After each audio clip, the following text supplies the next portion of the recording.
Would you ask Mr. Feilding-Mellen to come back in, please?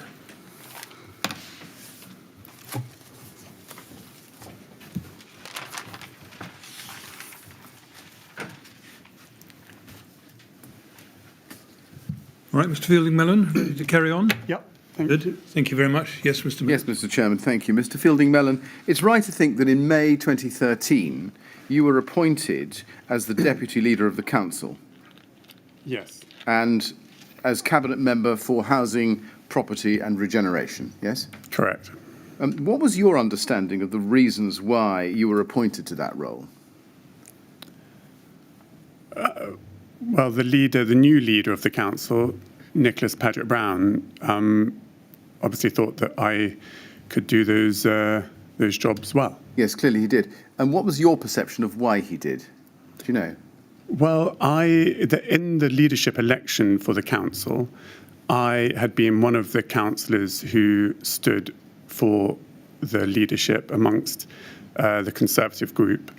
And during that process, Nick and I realised that we shared many objectives and priorities, and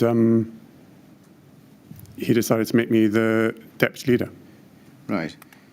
Now, you were aged 34 at that point, I think. That's correct. Yes, your birthday falls in April. That's correct. Of each year, doesn't it? And you were born in 1979. Yes. Was that quite a young age for such a post compared with past holders? Do you know? Within Kensington and Chelsea, it was quite young. It had a tradition of expecting, well, there were many, many councillors in Kensington and Chelsea who had been on the council for decades. Within other councils across London, and I suspect across the country, it was much more usual for younger councillors with, well, by that stage I'd had 7 years on the council and 2 years on the cabinet. So it wasn't unusual by other council standards. By Kensington and Chelsea's own standards, it was quite unusual. Now, from what you've just said, and from Mr. Paget-Brown's reasons, so far as you perceive them, I suspect there wasn't an open competition for the role. Sorry, for the role of... Was there an open competition for the role of Deputy Leader of the Council? No, the leader appoints all members of the cabinet in Kensington and Chelsea. Yes. And what special skills did you think at the time that you brought to the role of Cabinet Member for Housing, Property and Regeneration? I would not say that I had relevant professional skills particularly. I had interest and experience and political experience, which I thought was relevant, and Nicholas Paget-Brown thought was relevant and sufficient for me to do that role. I see. So you were given the role not because of any professional experience, but because of your political alignment, aspirations. As is generally the case within, I think, within politics, it's my understanding of politics, and I don't profess to be a great expert, but in our democracy, elected politicians are often given jobs, whether in local government or national government, which they don't necessarily have the professional qualifications to do, but they have the interest and the dedication to try and pursue those political objectives. Yes. Can we go to RBK 3035007? Now, this is part 3 of RBKC's constitution, which provides the responsibility for functions, as you can see, and it says at the top, executive functions, the leader of the council is Nicholas Paget-Brown.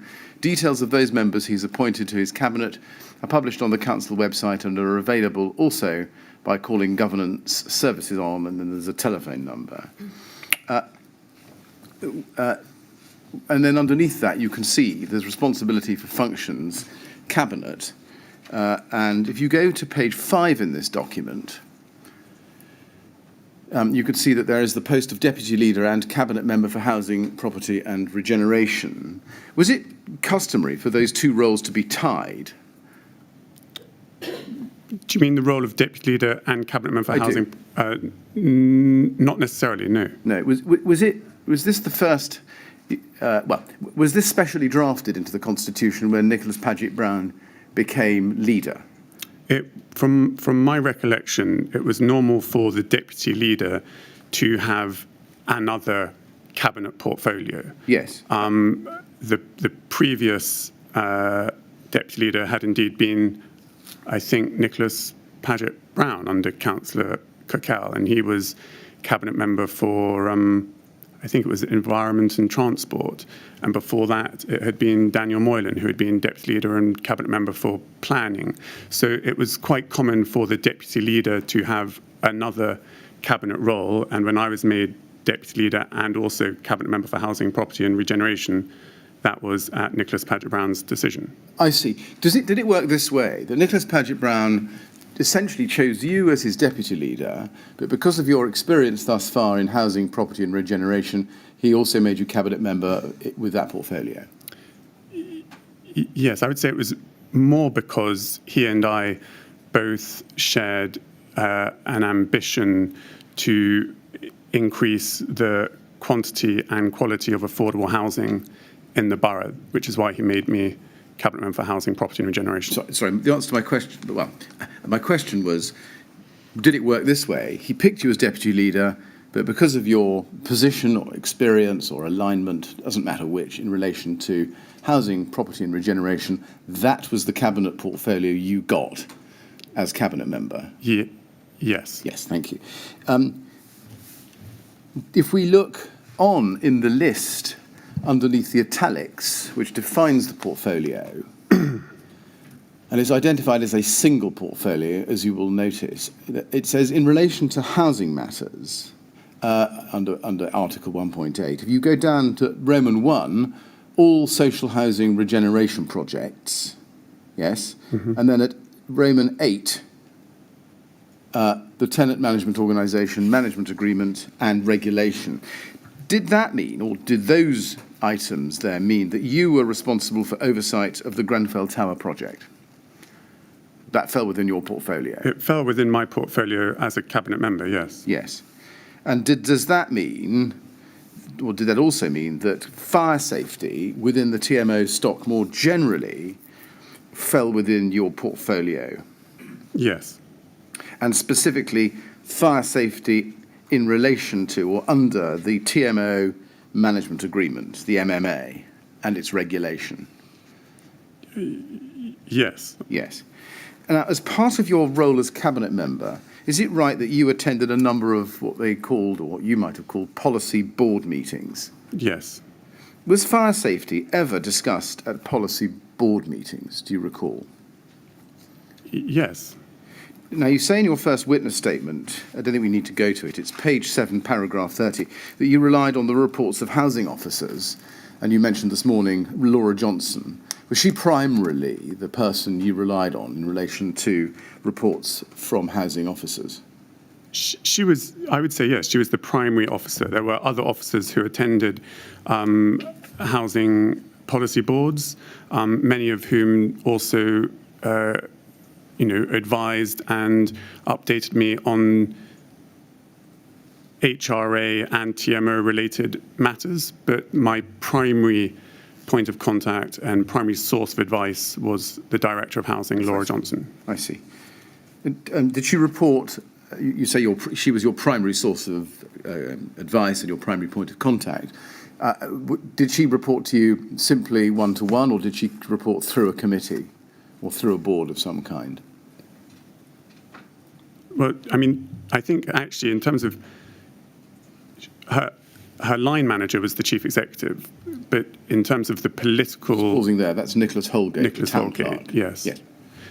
So in terms of, line management, she didn't report to me, but I was the politician with the relevant portfolio who she reported to. Now, I see. Let me ask you some more questions then about the role of Cabinet. Now, we know, I think, and correct me if I'm wrong, Mr. Feilding-Mellen, but there are two routes by which decisions could be made. Is this right? There's the key decision process, and then there's Cabinet. That's correct. Right. And which decisions had to be made by Cabinet, and which decisions could go through the key decision process? You would need to.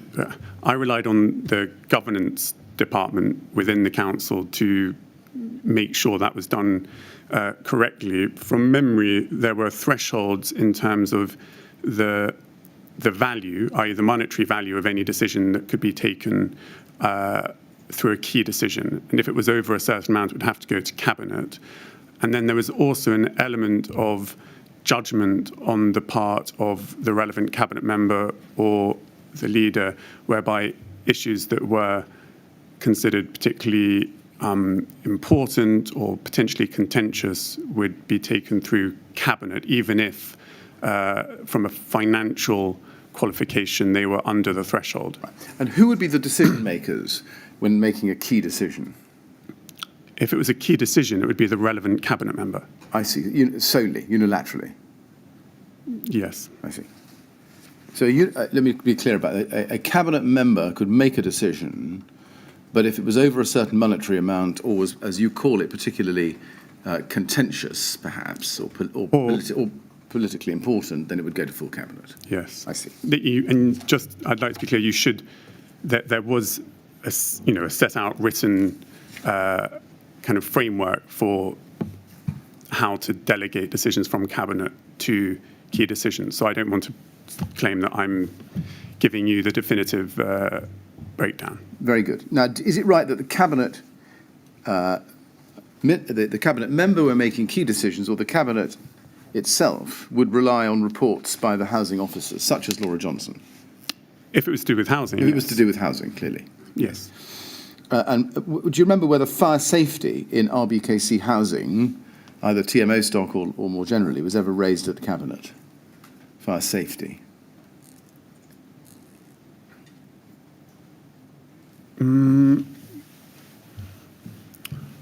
I can't think of a particular decision which revolved around fire safety that. So I can't recall a particular instance where that was a subject of a decision by Cabinet. Right. In your role as Deputy Leader and Cabinet Member for Housing, Property and Regeneration, did you ever have, or did you customarily have, direct dealings with officers of the TMO? They would come to my housing policy boards from time to time. Right. But I see. So it would be ad hoc attendance at the policy board. Yes, and as I've said in my witness statement, there were also occasions where I would engage in email communication about particular matters. Yeah, indeed. And we'll come to those perhaps later on. But in relation to any general line of communication with the TMO, it was through policy board, was it? Yes, and then also sometimes through the Housing and Property Scrutiny Committee, which they would attend. Yes, but you weren't on that. I attended it. Yes, okay. But you would, okay, so you would communicate perhaps, is this right, informally as an observer or attendee at HPSC meetings, and perhaps more formally or more directly through policy board meetings? Yes, I wouldn't necessarily say it was at a Housing and Property Scrutiny Committee. If there was an issue being discussed, I would feel free, and I think there are minutes of those meetings which show that I raised either questions or tried answering questions or would pose challenges. Can we go back to RBK 3035007, please? This is another part of the RBKC Constitution.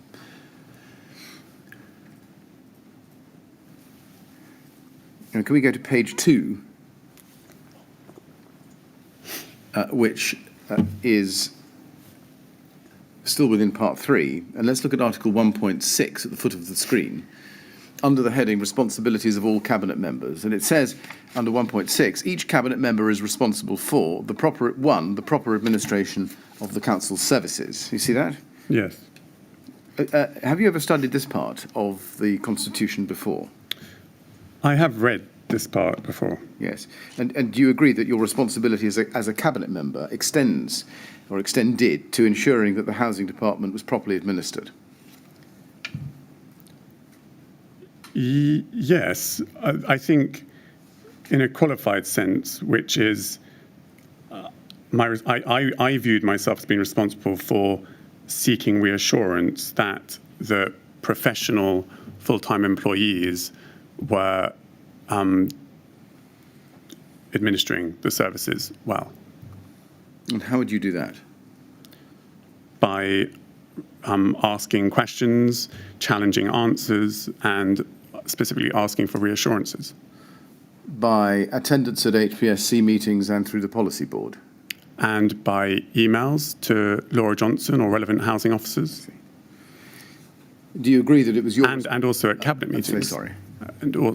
So, yes, also at cabinet meetings. You didn't list cabinet meetings. Yes, I see. Do you agree that it was your responsibility to ensure that there was adequate staffing, premises and other resources to secure agreed standards and target outcomes in the housing department? I did not understand my responsibility to be the line management of housing officers. Rather, I would, through the Director of Housing, my understanding of how it worked was that the Chief Executive was, I think, what they called the Section 151 officer, who was responsible for all the professional salaried employees of the council. We, as councillors and as members of the cabinet, approved the budgets and, had to be satisfied or dissatisfied with the senior officers, either the chief executive or indeed the executive directors of the relevant departments, in terms of making sure that there were sufficient officers within the different groups, within the different departments. I considered that to be the responsibility of the senior management team on the officer level, and they would then, if they thought they needed more resources, I would have expected them to come to the chief executive and also their cabinet member to bring some political pressure to bear to increase the resources available. Right. You say political pressure. Let's just see how we go. Can we turn the page on that, please, to page 3 and look at Little Roman 9, not forgetting that this article starts with the words, each cabinet member is responsible for. And then you can see Little Roman 9, ensuring adequate staffing, premises and other resources to secure agreed standards and target outcomes in the area of each portfolio. So do you agree that it was your responsibility as a cabinet member to ensure those matters as set out in that sub-article? I actually don't agree. As I've just said, as a cabinet member, you don't agree? I do not. I could not employ staff or fire staff. I could not hire premises or not hire premises. What we could do was approve or not recommendations brought to us. I was not able to, I was not in charge of the human resources. No, just to be clear, the Constitution requires each cabinet minister, and we can start at the beginning, if you like, on page 2, to be responsible for, that's what it requires. And then if we go to the next page, page 3, I'll show it to you again, ensuring adequate staffing, premises and other resources to secure agreed standards and target outcomes in the area of each portfolio. First of all, did you actually ever understand that that was your responsibility as a cabinet member?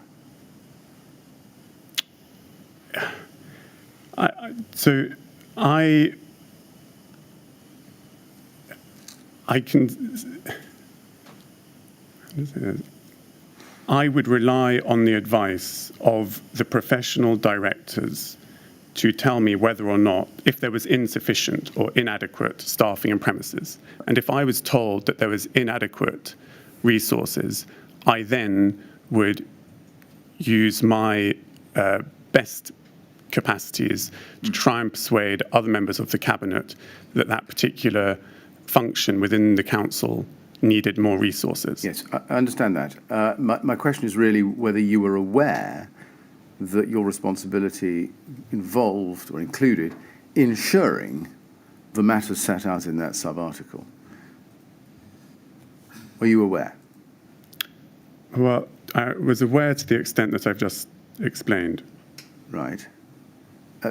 It sounds from what you've just explained is that the way you thought you would go about discharging that obligation was by reacting to any requests that came to you. Is that your evidence? Is that how you saw it?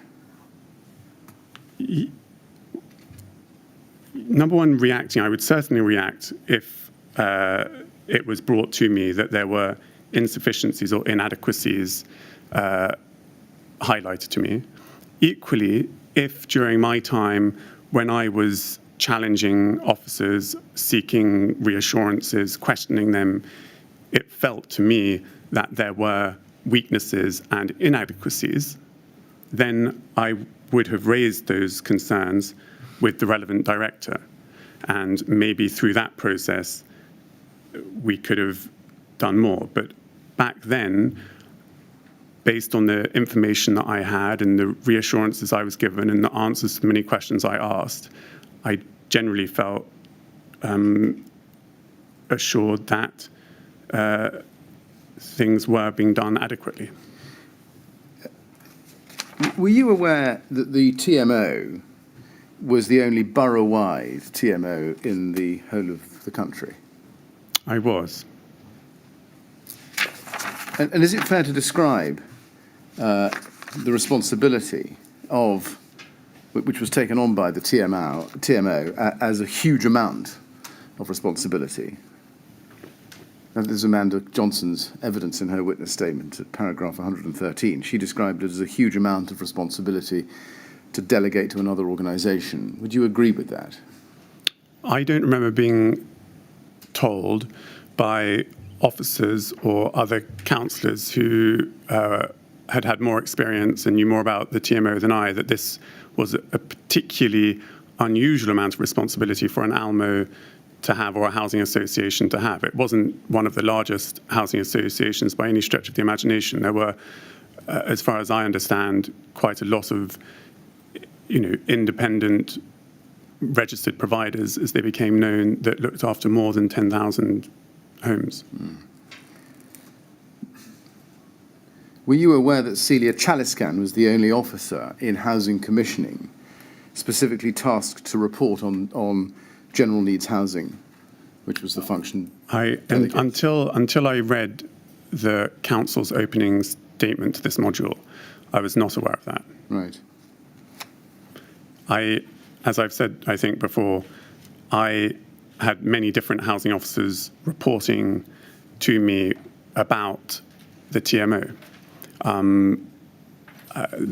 can think off the top of my head of at least 5 or 6 different officers who would come to policy board talking about the TMO. I did not realise that Celia Chaliscan was the only officer responsible for that. If, as the articles suggest, the Constitution suggests, you as a cabinet minister were responsible for ensuring adequate staffing, are you able to explain why you weren't aware until recently that Celia Chaliscan was the only officer responsible for general needs housing, or specifically tasked to report on it? Because, as I said, the line management of officers within a particular department was the job of the senior management team, not of the cabinet member. That's as I saw it, and perhaps I should have spent more time reading the detail of the Constitution and unpicking exactly what those responsibilities meant. Maybe if I'd had more training when I first became a councillor, I would have. But my understanding of the role of a cabinet member was political oversight, strategic direction, making the decisions that were presented to either the cabinet or the cabinet member, and checking and challenging the advice and implementation of those policies, not the line management of individual departments. There are 100 plus officers I knew in the housing department. I knew that it was broadly broken down into 4 different groups. But in terms of going down how many individual officers were doing each different task within the housing department, I did not see that as the cabinet member's role. And maybe that was a mistake on my part. Right.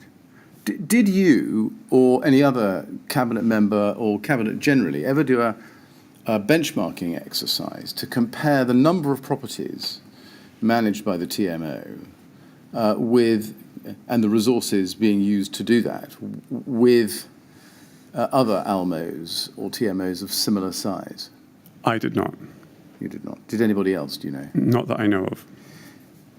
Can we then turn to the topic of TMO performance reviews? Can I ask you, please, to go to your first witness statement at page 18? And let's look together at paragraph 67. You say there, I can only speak... Oh, I'm sorry, I should have directed your attention to the heading, the fire and safety measures within the building at the time of the fire. And at paragraph 67, you say this, I can only speak to the assurances given to the Council by the TMO, which were either made in emails or included in reports presented to the Housing and Property Scrutiny Committee from time to time. The TMO kept the Council informed and updated on fire safety issues across the housing stock. The Council sought and received regular reassurance that the TMO was performing these fire safety-related responsibilities satisfactorily. Who gave you that regular reassurance? Do you remember? Primarily, it was through reports which were authored by Laura Johnson, but also, as I say, through emails, which were either forwarded to me by Laura Johnson or from other officers from time to time. I think Amanda Johnson sometimes, and maybe directly sometimes from people in the TMO. When you say reports, are you referring to the performance review reports, which you covered at paragraph 69 to 73? Primarily, yes. Are there any other reports? Leave aside email exchanges between you and Laura Johnson for the moment. When you say reports, there were the annual and mid-year reviews as well. Right.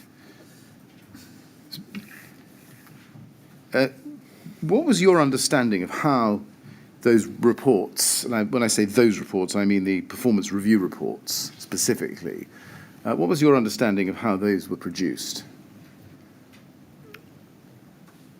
I don't have a detailed understanding of how they were produced. My understanding was that, my assumption was that the basic information and data would be provided by the housing department, by the TMO. The housing department, that housing commissioning group would review it, test it, turn that into a report, which they then presented to me and to the Housing and Property Scrutiny Committee. I see. So was it your understanding, building on that last answer, exploring it, that your understanding was that the Housing Commissioning Group would test the raw data provided by the TMO? That was probably an assumption that I made. Yes. Assumption, understanding. Nobody told you that, did they? Well, the report was in the name of Laura Johnson and often had, I think, the name of either Amanda Johnson or Celia Caliscan underneath it. So that was why I thought that.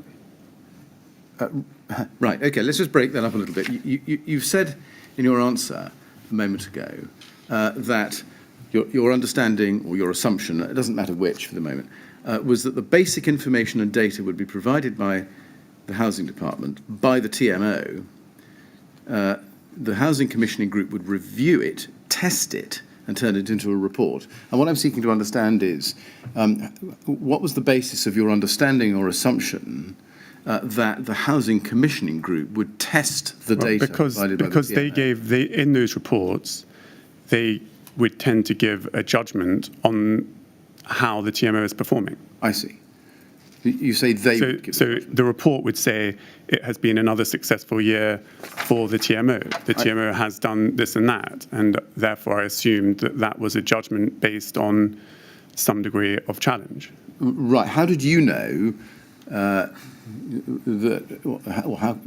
how would you have known whether or not the Housing Commissioning Group was challenging the data by spot checks or scrutinising it? Well, there were examples of meetings. May I? Sorry, I thought you. Sorry, sure, go on. Let me put it slightly differently. You could see that a judgment had been made by the Housing Commissioning Group, Celia Chaliska and Laura Johnson, Director of Housing, in the report. Why did that lead you to believe that they themselves had, or anybody at RBKC had actually tested the underlying data? Well, there were instances where I remember Laura Johnson at a policy board, actually raising issues which had been areas of underperformance and challenging, because I think normally members of the TMO would come to the policy board to present these reports before they went to scrutiny committee. And I've seen minutes of such meetings where Laura Johnson has raised areas of concern and asked for the TMO what they're going to do to improve that. And it was that sort of questioning which reassured me that the housing department were indeed testing. Right. Just to get the process clear, is this right? The TMO would present a report to the policy board. You would be at the policy board, so you would observe the interaction with the TMO there. Yes? Between the housing officers and the TMO? Yes. Yes. And then, is this right, the report would then go to the scrutiny committee, so there'd be a further scrutinisation of the report. That's my recollection of the process, yes. I see.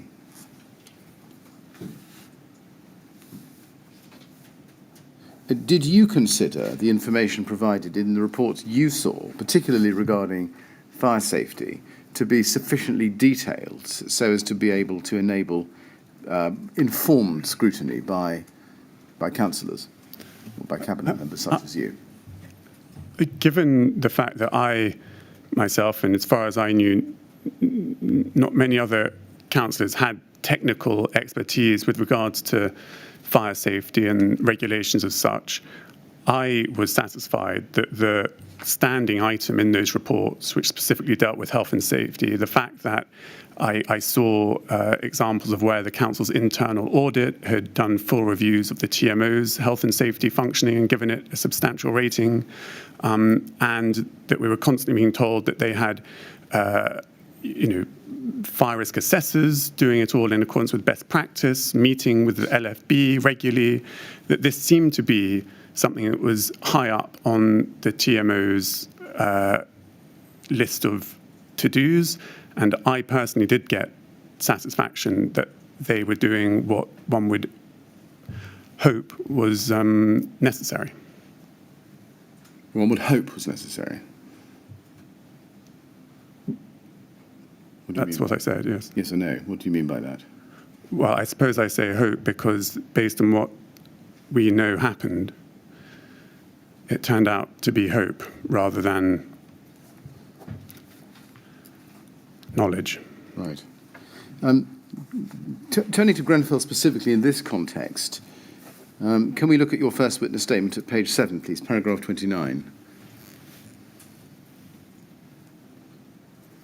You say there that the council continued to control the HRA on a strategic level, etc. Based on the advice of council officers, the cabinet would approve the HRA business plans and large projects, and it would make decisions about future strategic plans for the HRA as a whole or for specific estates or blocks.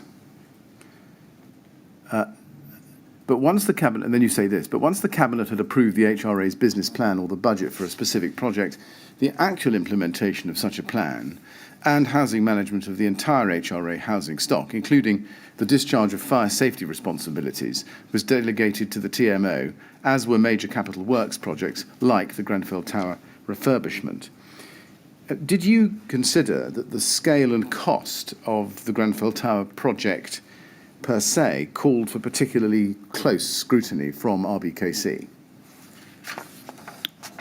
I would say that the Grenfell Tower refurbishment project certainly got closer scrutiny from RBKC than nearly any other of the major capital projects that the TMO worked on that I can remember. Did you specifically do anything as deputy leader, but more specifically as cabinet member for housing, property and regeneration from May 2013, I think? to ensure that for that project there were adequate monitoring and oversight arrangements in place. Can you monitoring and oversight arrangements of? Can you be a bit more specific, please? Yes, monitoring and oversight arrangements in respect of the handling by the TMO of the project as client.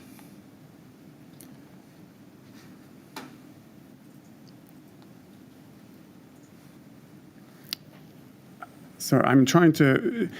Did I do anything in particular? I mean, I asked many questions. I responded to many emails. No, let me try again. Yeah. That's not the question. I thought you were answering a different question.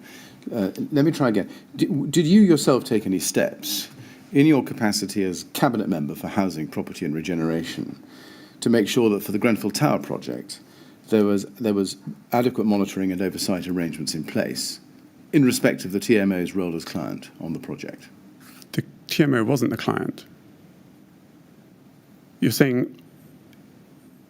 I'm sorry, I'm just not understanding exactly what. Try putting the question another way, Mr. Millett. Yes, all right. You're obviously not making yourself clear enough. I'm not getting through. No, okay, let me try it this way. What did you understand the TMO's role to be in respect of the Grenfell Tower project?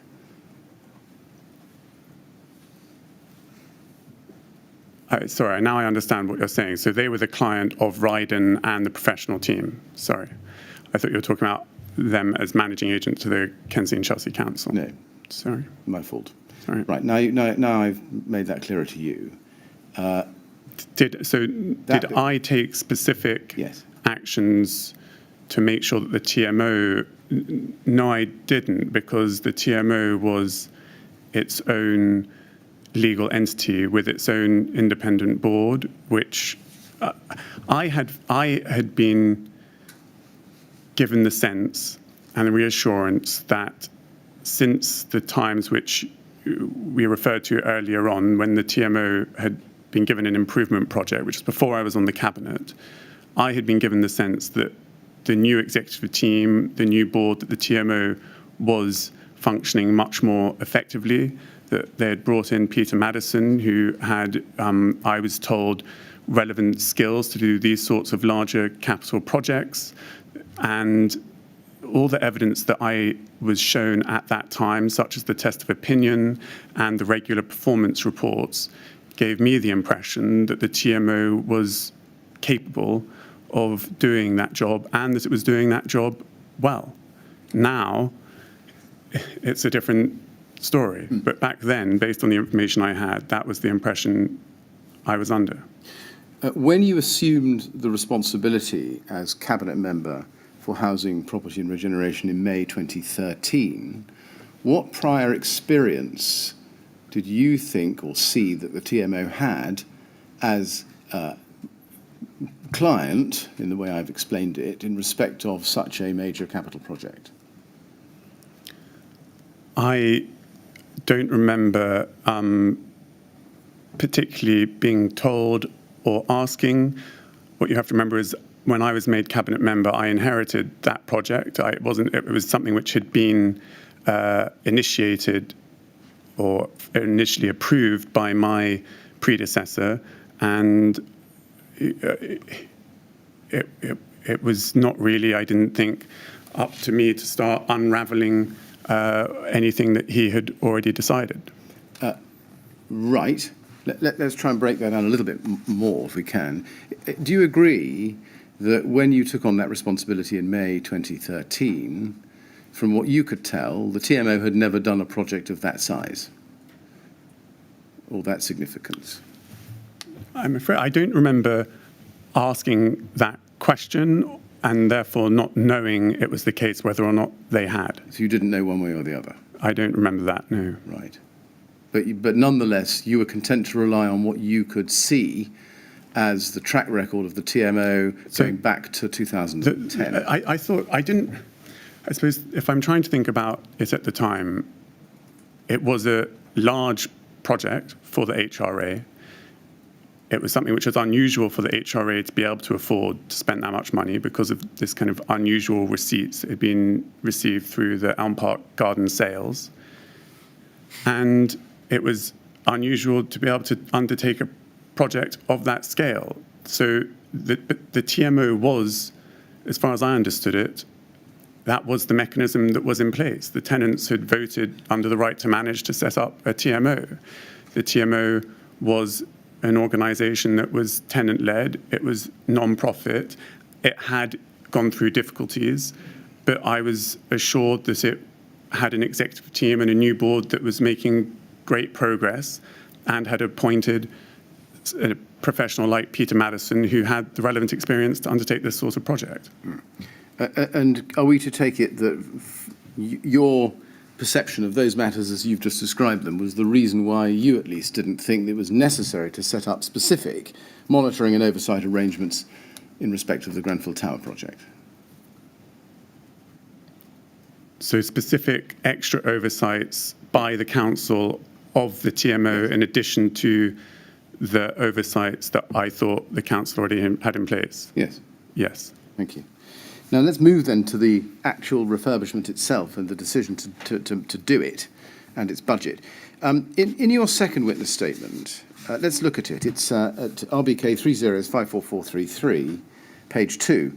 You say at paragraph 5, it's a long paragraph, in the fourth line, I became aware, you say, of the potential refurbishment at Grenfell Tower through an informal discussion with Councillor Coleridge in March 2012. Because of my interest in regeneration generally, and because I was aware the Council had previously commissioned a study on potential regeneration of the Lancaster West estate of which Grenfell Tower formed a part by urban initiatives, I remember asking Councillor Coleridge whether the refurbishment would hinder or obstruct any future potential regeneration of the whole Lancaster West estate. He suggested that we meet with Laura Johnson to discuss this question. Now, just on that reference there to an earlier study, were you referring to a study entitled Notting Barnes South Draft Final Master Plan Report from 2009?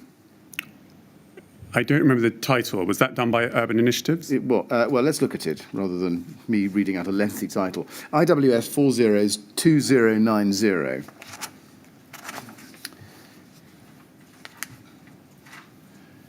This is the first page of the Urban Initiatives plan. Yes, I think that's what I was referring to. Right. Are you aware that was presented to an RBKC Cabinet Working Group in September 2009, and they were asked to note it? Do you know anything about that? I'm afraid I cannot remember a specific work. I do remember this piece of work being done. Right. Did you know that Jonathan Bohr, who was Executive Director of Planning and Borough Development from March 2010, had previously worked at Urban Initiatives as their Director of Planning? Do you know what? Now that you mention it, maybe I did know that. Right. You did. Do you remember having any conversations with Jonathan Bohr about the Latimer Master Plan, by which I mean this document or plans similar to it? I don't specifically, but I easily could have done. Can we look at page 19 of this document, please?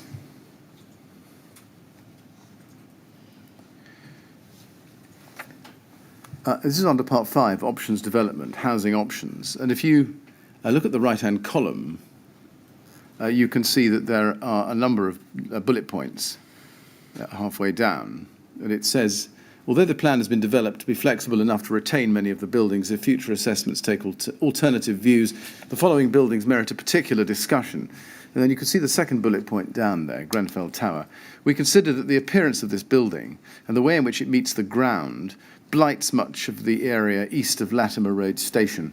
It also provides no outdoor space for residents and is likely to be of a type of construction that is hard to adapt. It does contain 120 homes. On balance, our preferred approach is to assume demolition.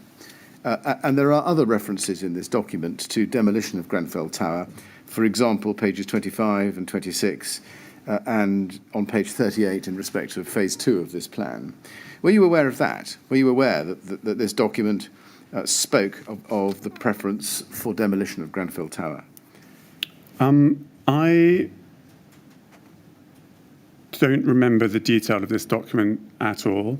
I do remember that must have been something that I thought could have been a possibility, because that was one of the reasons that I asked for that meeting. Well, that I was talking to Councillor Coleridge about it. Yes. And so Right. And we know that in the end, of course, the decision was taken not to demolish Grenfell Tower, but to refurbishment. Yes. Are you able to tell us briefly why that was?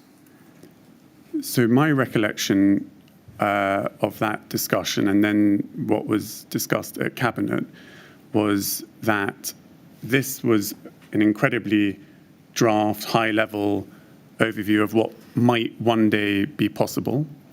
But Councillor Coleridge and Laura Johnson, who were at the coalface, as it were, and understood the situation on the ground as it was then in 2012, were very mindful of the fact that Grenfell Tower hadn't had serious capital investment for many, many years, that there were all sorts of problems with the windows, the communal heating, drafts, that residents in the tower felt that they had not been listened to and looked after, and that they wanted their properties invested in, and that any such long-term solution that might be offered by an estate regeneration project like this would take years and years and years and years to even possibly get off the ground. And therefore, it was necessary to take the decision to invest in Grenfell Tower more immediately. And Laura Johnson's reassurance to me was that the investment in refurbishing Grenfell Tower would not necessarily preclude the possibility of a wider estate regeneration if the council one day wanted to do that in the future. Now, that reassurance to you, did that take place at the meeting that you had with Laura Johnson on the 25th of April 2012, that you refer to in your statement? With Laura Johnson and Timothy Coleridge, yes. And Councillor Coleridge. Now, you cover that lower down in the same paragraph of your second witness statement, paragraph 5, and I don't need to take you back to that. Let's look at the email that you sent to Ms Johnson after that meeting, which I think you produce as RFM2. It's at RBK 30283992. And it's the email at the bottom of the page and over onto page 2. As you can see, 25th of April 2012, subject, thank you. Dear Ms Johnson, thank you for that meeting we just had. I always enjoy our discussions. I acknowledge all the points you make, and I'm glad to hear you are keeping the bigger long-term potential in mind. Could you please get me a copy of that urban initiative study, as I'd like to refresh my memory of what they came up with. Thanks again. Then she responds to you higher up page 1 and says, will do, I'll pop a copy in your pigeonhole. And then you respond to her and say at the top, on the 30th of April, just below the top, by the way, if you're getting architects to look at recladding Grenfell Tower, may I suggest you look at the estate that's currently being renovated, reclad on Duquesne Road, just opposite the Hammersmith Hospital.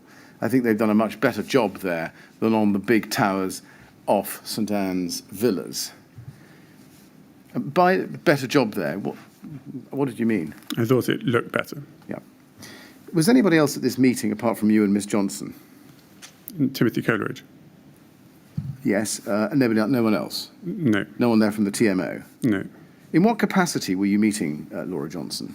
I was another Cabinet member who was interested, and this report was going to be going to Cabinet, and I was asking questions, and I think Councillor Coleridge wanted me to be able to ask those questions and get reassurances before the Cabinet meeting. At this stage, you were Cabinet member for civil society? Yes, but this decision would have been made by the full Cabinet, was made by the full Cabinet. So I would have had a say in that decision, which I did, and after speaking to Timothy Coleridge and Laura Johnson, I, like the rest of the Cabinet, approved the decision to go ahead with refurbishment. Why would this discussion fall within your portfolio as Cabinet member for civil society? It didn't fall within my portfolio, but it was going to Cabinet, and those decisions were taken collectively. So every Cabinet member had a role in making those decisions. But not every Cabinet member went to the meeting. So why did you go specifically? Because I had specifically expressed or asked some questions. Right, I see. So just because, so you were there because, one, you were a cabinet member, and two, you were interested. I mean, councillors could request meetings with senior officers. Yes, I'm not being critical. I just want to know why you were there. That's all. But And that's why. All right. Is it right that you were the one who asked for this meeting with Laura Johnson? Well, actually, Timothy Coleridge asked for it because so the cabinet members shared an office in the town hall, and my recollection is that Tim and I were chatting. He was talking about this upcoming decision that he was going to take to cabinet, and I started asking the questions which we've just been discussing, and he said, "Why don't we have a meeting with Laura Johnson?" Yes, I see. And in your statement, I think you say you asked for this meeting. I think I say he asked for it. Let's go back then, rather than quibble. Let's go back to paragraph 5 of your second statement and see exactly what you did say, so I don't misquote you.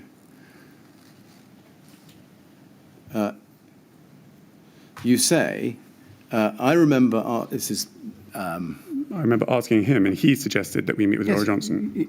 Yes, I remember asking Councillor Coleridge whether the refurbishment would hinder or obstruct any future potential regeneration of the whole Lancaster West estate. He suggested we meet Laura Johnson to discuss this question, and then you refer to an earlier email, and then you go on to explain what happened at the meeting. You were, I think, interested, though, in going to the meeting because of your interest in regeneration generally. Is that a question? Yes. Yes. Yes. And is that interest in regeneration generally, was that a political interest or a personal interest or explain the nature of that interest?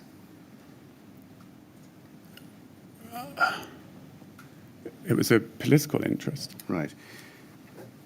In that I thought, I knew that there was a severe shortage of, there was much more demand for affordable housing in Kensington and Chelsea than there was supply. And there was a shortage of land on which to build more affordable housing.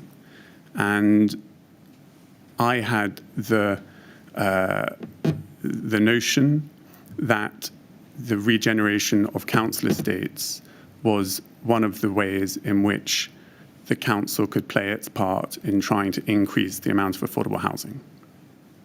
Lower down that paragraph, she says, and this is 6 lines from the bottom, my recollection is that Laura Johnson explained the pressing need for the Grenfell Tower refurbishment project.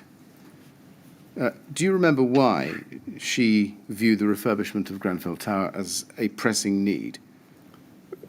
I think I mentioned the reasons earlier, and they're effectively the reasons which are set out in the cabinet report. So, windows, heating, drafts. There's quite a long list in that report, I think. Now, the Calc project was ongoing at the time of this meeting. Did Laura Johnson mention anything about the potential effect of the Grenfell Tower refurbishment on Calc? Not that I remember. We've looked at your follow-up email and your reference to the Duquesne Road renovation. Do you remember whether during the meeting Laura Johnson had particularly focused on the cladding aspect of the refurbishment of Grenfell Tower? I don't remember that being a particular area of focus. Do you remember it being mentioned at all? I guess it probably was mentioned. Yeah. At that meeting, do you remember whether there was any discussion of the thermal performance of Grenfell Tower? I don't remember whether it was at that meeting. I know that that was one of the reasons given in the cabinet report. Which we'll come to, I think. But do you remember whether there was any discussion at that meeting about the reasons for the cladding? I don't remember. Were there any discussions about the potential improvements to the interior of Grenfell Tower discussed during that meeting? Do you remember? I'm afraid I really can't remember the details of what was. I remember the basic point was that it was felt by both Laura Johnson and Councillor Coleridge that there was a very good case for immediate investment in Grenfell Tower, and that the residents in the tower couldn't be expected to wait for as long as it would take, which would have been many, many, many years, for a potential estate regeneration project which may or may never have happened. Did you come away with the impression that the primary purpose of the refurbishment was to improve the aesthetics of Grenfell Tower? No. Was there any discussion about how the look of Grenfell Tower would match or integrate with Calc? Not that I remember. Was there any discussion about who the architect should be for the Grenfell Tower project? At that meeting? Yes. I don't think so, no. Let's look on further into the year. Can we go to RBK 403323, please? This is an email from you on the 2nd of May 2012 to, it's halfway down your screen, to Quentin Marshall and Jonathan Reed. Q and J, you say, have you seen this evening's Cabinet paper A6 about committing £6 million to the refurbishment of Grenfell Tower? Did Tim C bring this proposal to your scrutiny committee? If so, what was your take on your proposal? And you can see the response above that from, looks like Jonathan Reed. He was a councillor, wasn't he? He was. The Earl's Court ward, as you can see. And he says this: I'm sure that ignoring the wider context and the inconvenience of financial constraints, this is a, quote, terribly nice, quote, unquote, thing to do, and that's why it's been proposed. Did you share Councillor Reed's view that the project had been proposed as a, quote, terribly nice thing to do? No, I wouldn't have, no. What did you think he meant? I'm not sure. Did you get the impression at the time that Councillor Reed was against allocating funds to this project? No, I didn't. I was interested in, there were two councillors who I liked and respected who were on the Housing and Property Scrutiny Committee, and I was interested in knowing whether it had gone to scrutiny, and if so, what scrutiny's views on the decision were before I was asked to make a decision at Cabinet about it. Right. In the next paragraph, he says, the TMO tell me that they have big problems here. Apparently there's a communal heating system and hot water and heating are not separable. Consequently, having hot water in summer requires sweltering hot rooms and people cannot open the windows. The sum of £6 million cannot be met from the TMO's usual £8 million or say maintenance budget without compromising all other work, they claim at least. However, I think this is just a symptom of the fact that we do not collect enough rent on TMO properties to maintain them, let alone do major works. Therefore, we have to dip into the cookie jar and take snacks from other parts of the community as we're doing here. This is not sustainable. And then he talks about the speed of rent increases in the final paragraph. Did you agree with what he was saying there about the problem about funding being... So what I took away from this email was that he was actually backing up what Timothy Coleridge and Laura Johnson had told me, which was there was a great need for investment in Grenfell Tower because of the problems to do with the heating, hot water, and other lack of, problems with the fact that it hadn't had investment over the years. He was also backing up the fact that under the TMO's funding and HRA's funding regime at that time, it would have been impossible to have done this project without using the money coming from Elm Park Gardens.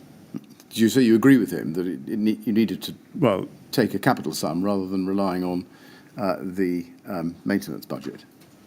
I don't think there's ever been any question about that. No.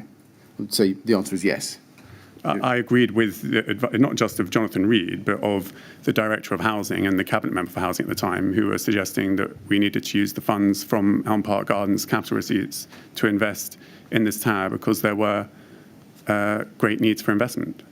And is that what you understood by his reference to dipping into the cookie jar and taking snacks from other parts? To be honest, that didn't really ring a bell with me. My understanding, but it was... I think it's very... I now know, I think, that the whole funding and ring fencing of the HRA is maybe more complicated than I understood. At the time, my understanding was that garages and basement flats that had been sold in Elm Park Gardens were on an HRA estate.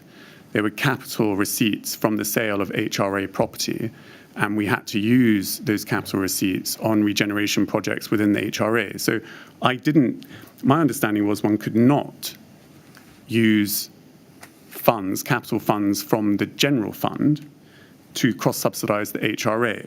So that's what would have been, in his terminology, taking snacks from other parts. That was not allowed. We had to use money that was inside the ring-fenced HRA, and my understanding was that the Elm Park Garden sale receipts were just that. I see. So you didn't agree with him about dipping into the cookie jar? Perhaps you didn't express it, but you wouldn't have agreed with that. I didn't. I don't think I replied to this email. No, that's right. You didn't. But if you had, then you wouldn't have agreed with him about that. No. Now, we know that the Cabinet in the end did approve a budget for the project initially of some £6.9 million. Yes? Yes. Yes.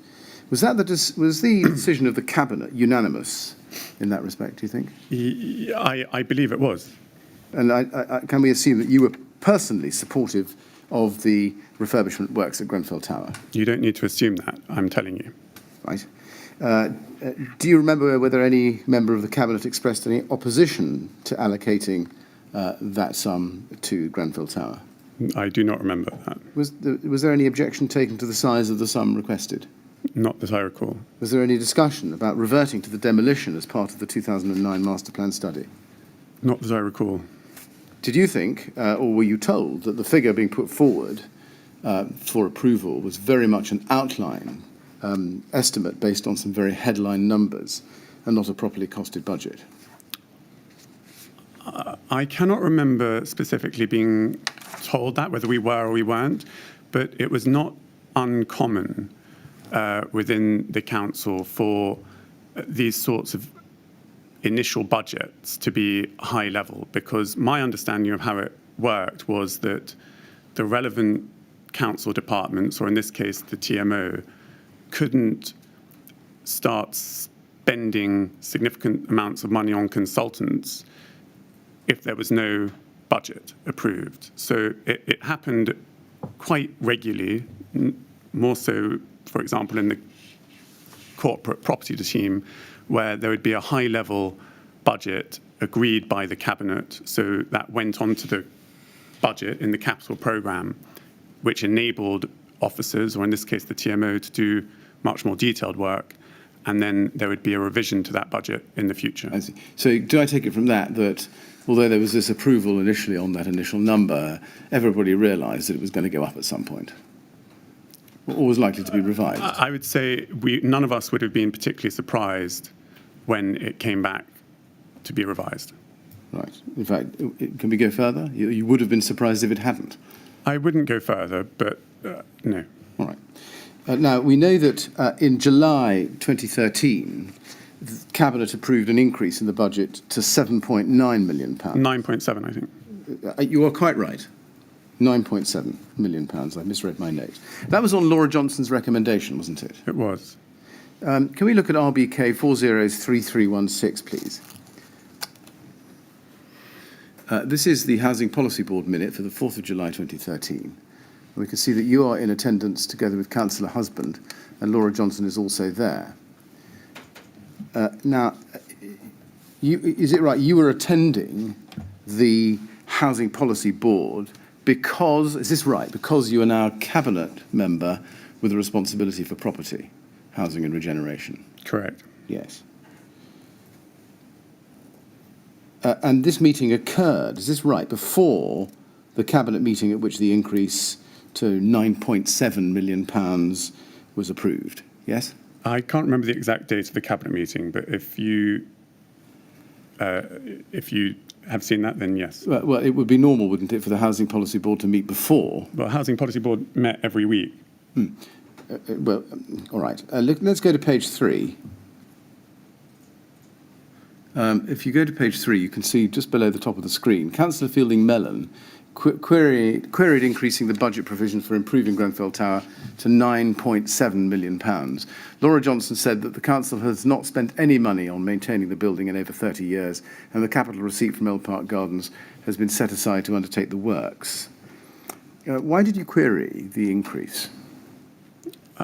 I think it would have been remiss of me not to ask why it was going to go to Cabinet asking for an increase of over 50%. It's public money. Indeed, it's money within the HRA, which is ring-fenced. And I would certainly want to have an explanation from the Director of Housing before going and supporting such a request to my colleagues on the Cabinet.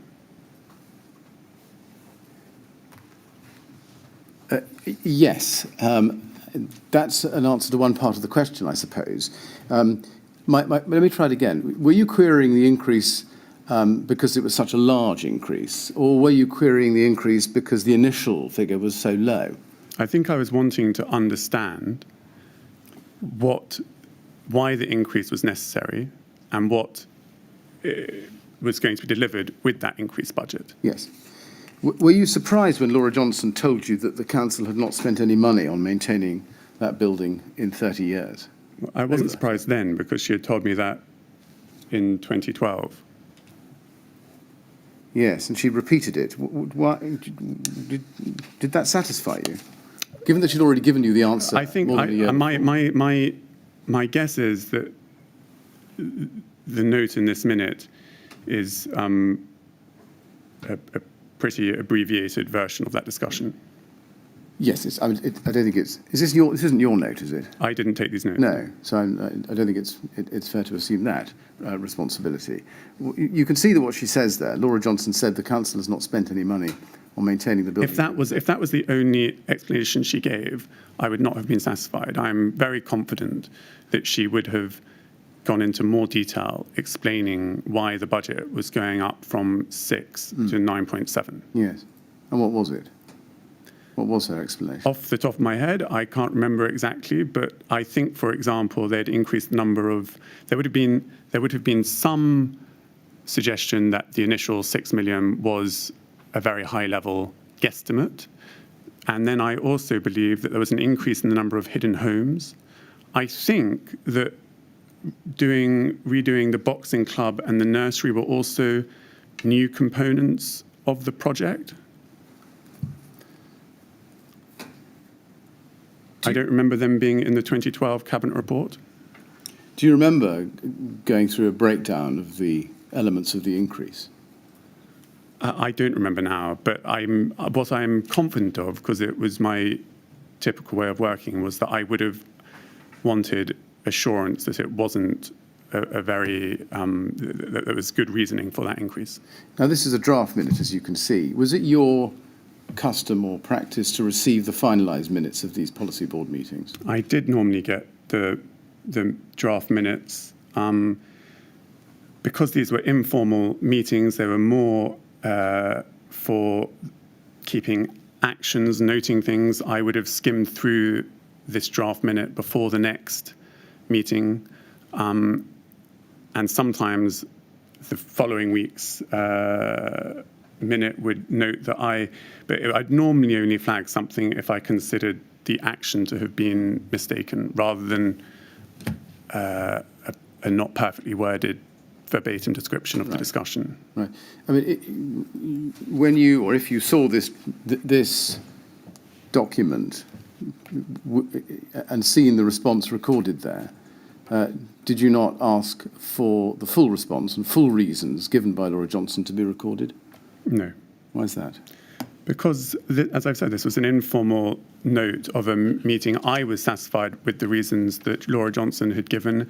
I felt confident that when it went to Cabinet, I could support Laura Johnson's reasoning for the request to increase it, and I was confident that she would have answers to any questions that other Cabinet members might pose at that Cabinet meeting.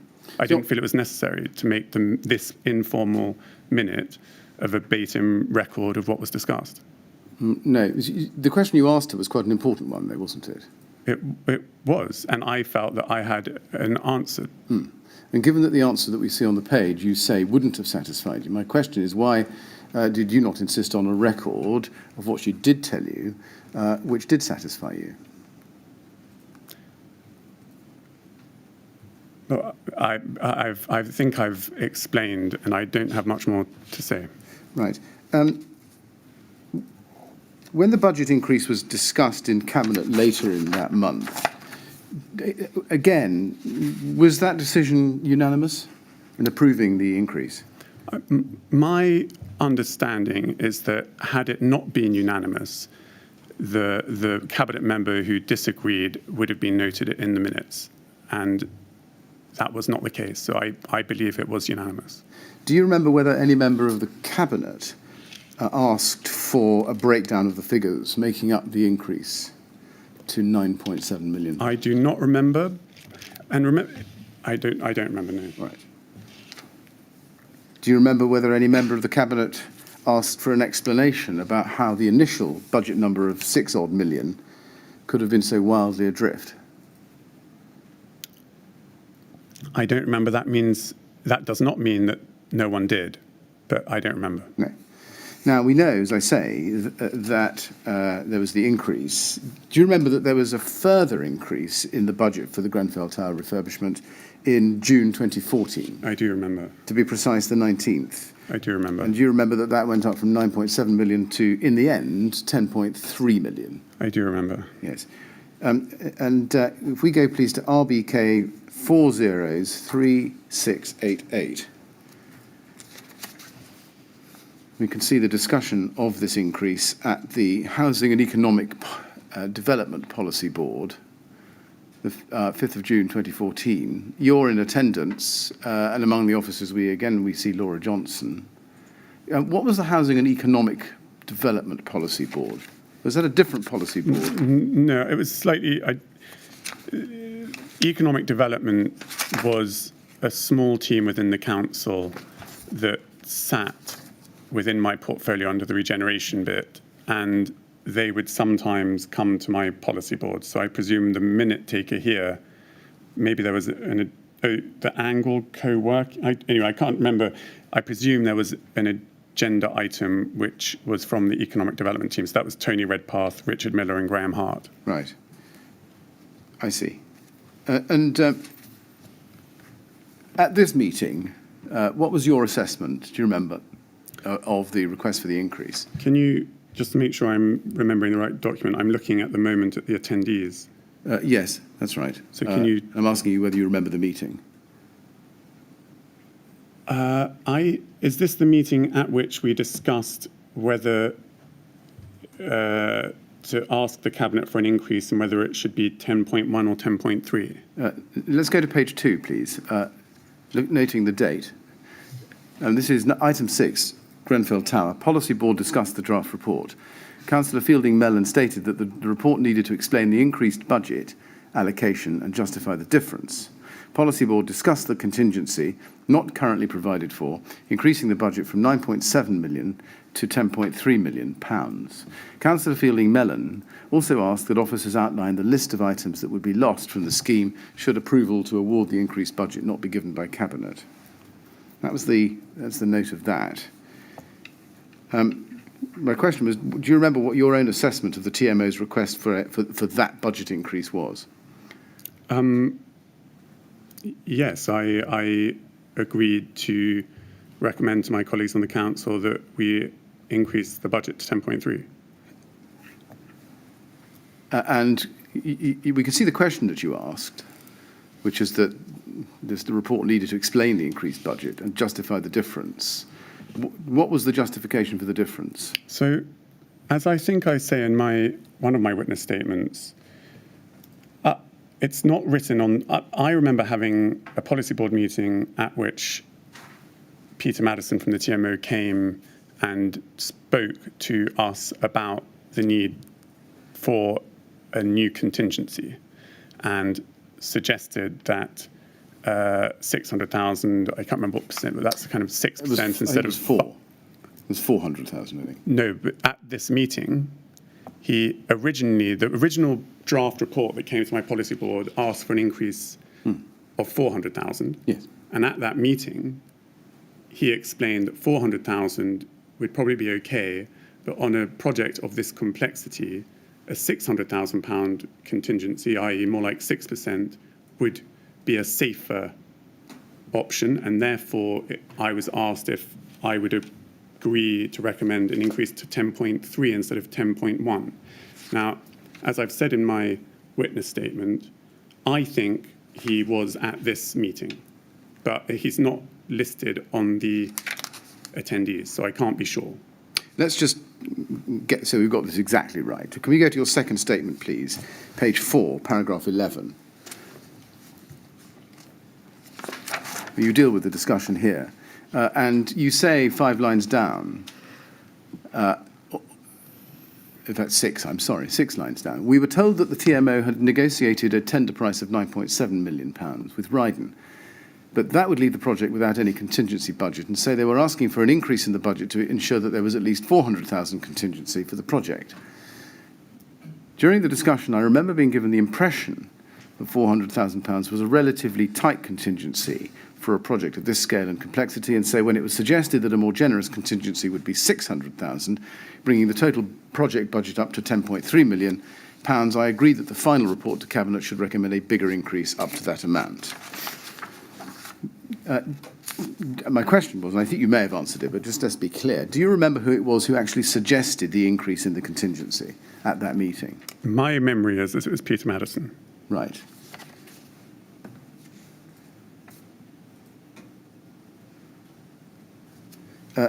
And again, when the budget increase went to Cabinet for a decision, was the decision of Cabinet unanimous in approving that budget increase? I believe so.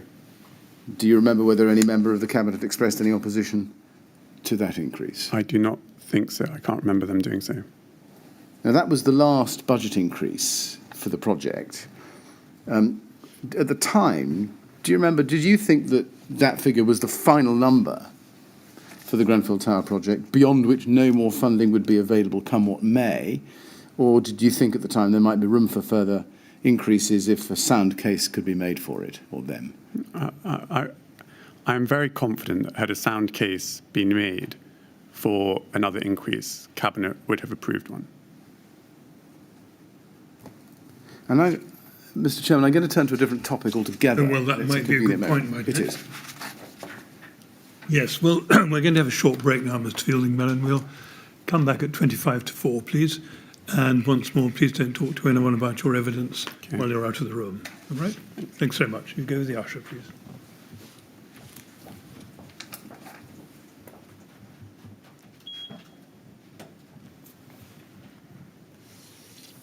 Right, 25 to 4 then, please.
Yes, would you ask Mr. Feilding-Mellen to come in, please? Okay.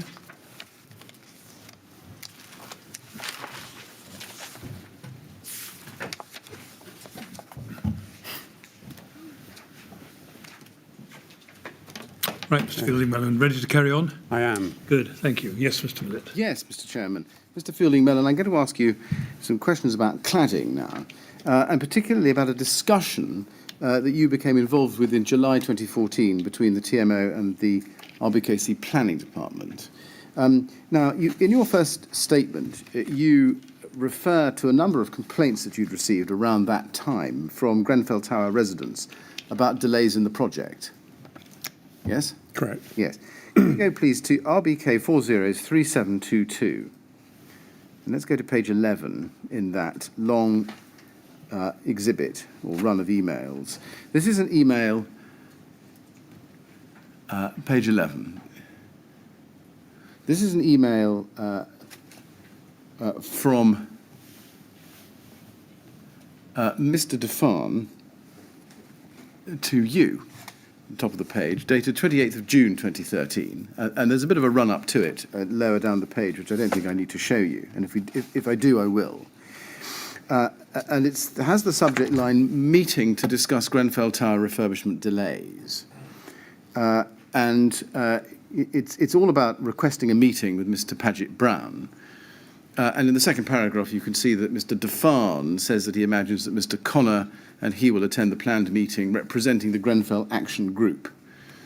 And Mr. Awaderu would represent the Grenfell Tower Leaseholders Association, and somebody there also for the Lancaster West Residents Association. You see that? Mm-hmm. If we go to page 7 of this,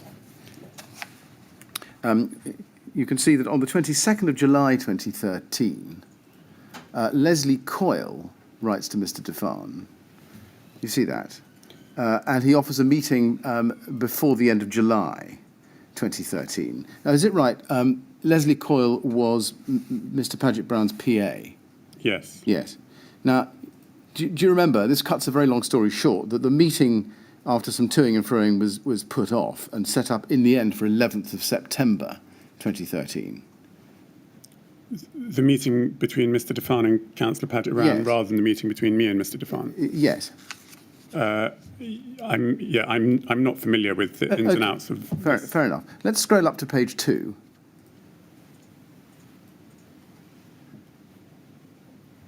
And on page 2, this is an email of the 9th of September.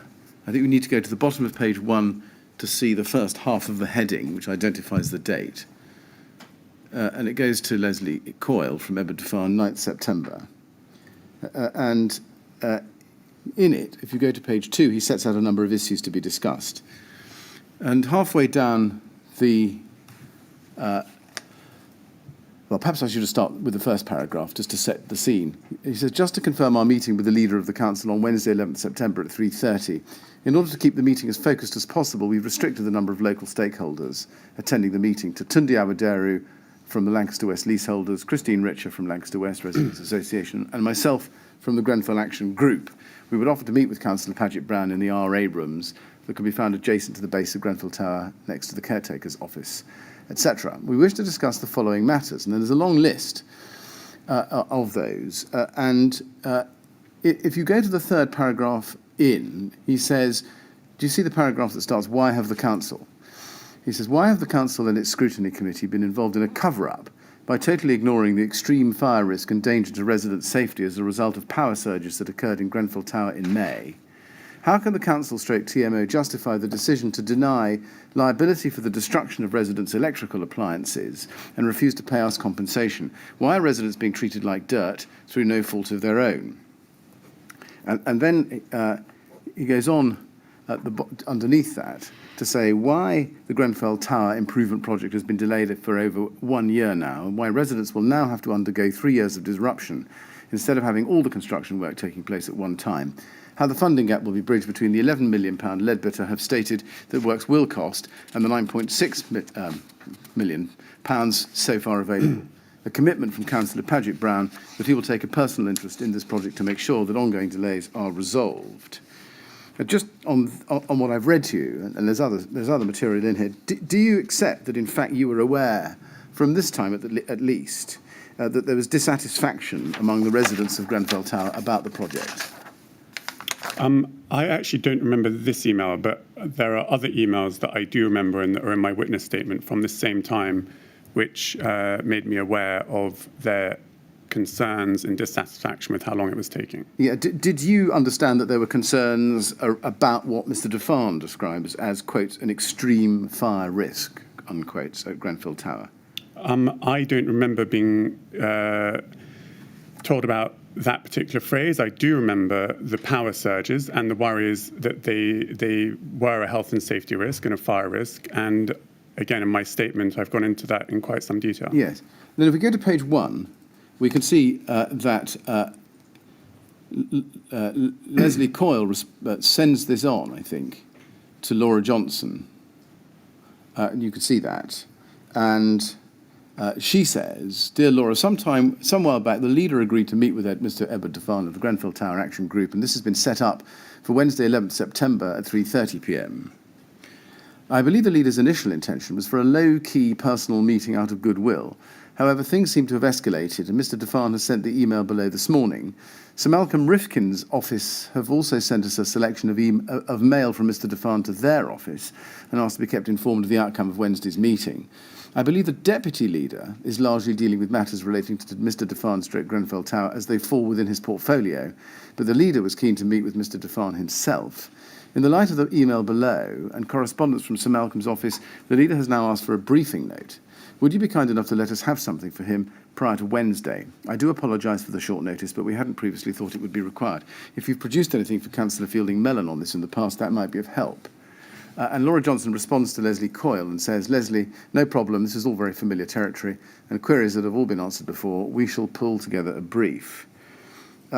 My question on this, and I know you didn't see this run of emails, I mean, we know what's in your statement, but just to be clear, were you aware that Laura Johnson had sent that response? Well, I was copied in, and I do remember that I wrote to Councillor Paget-Brown with my thoughts on some of the issues that were raised. So maybe I had seen that email. Yeah. So you'd seen, in fact, by being copied in, as you're right to point out, would you have looked at the entirety of the email chain? I think I would have done, and as I say now, I do remember that I did write to the leader with what I considered important points as a briefing. Yes. Did you yourself view Mr. Defan's complaints as what Laura Johnson referred to as familiar territory? They were not familiar to me then because I'd only been in post for a few months, but I knew that there were numerous residents of the tower who were worried both about the delays and about the power surges. Let's go to RBK 30046008, please. Now, noting the date of this, the Laura Johnson email is the 9th of September, what I'm going to show you is an email from Mr. Paget-Brown to you of the 27th of September 2013. So this is after the meeting. Mm-hmm. And you can see that it's, as I say, to you, and it's copied to Councillor Campbell, and the subject is Lancaster West, Eddie Defan. Dear Rock, here is a draft letter I propose to send to Eddie Defan, grateful for any comments, amendments, additions, regards Nick. I think I replied to that. I'm sorry? I think I replied to it. Yes, can we just look at this, please? And the draft says, Dear Edward, I was very pleased to come with Barbara Campbell to see you and other residents at Lancaster West on 11th September. My apologies for the delay in replying, and please would you thank your colleague for allowing Barbara and I to visit her flat. I thought it would be helpful to put together a list of the issues which came up and which need to be addressed. We can revisit these when we meet again at the end of November, and I will ask Rock to join us so that we can agree a common agenda and a way forward. And then he sets out a list of issues to consider. And there are a large number of them. I'll just highlight some. Second bullet point, do residents want to see a refurbishment or a rebuilding of all or parts of the estate? Is there a perception that the council is trying to get rid of tenants? Why? And then three bullet points on. Is the estate management board any good? And will sufficient numbers of residents serve on it to make it work? If EMB is no good, what would be a better way of running the estate? What relationship is required with the TMO? What caused the power surges? Why not claim against the insurance? When will the work on Grenfell Tower start? And then there are also walkabout issues, and you can see what those are. As I've shown you, Mr. Paget-Brown mentions in this draft email that he plans to meet Mr. Defan again at the end of November. Do you know whether that meeting went ahead? I remember having a meeting with Councillor Paget-Brown and Mr. Defan and some others at around that time. It may have been this meeting at the end of November. I can't remember the date.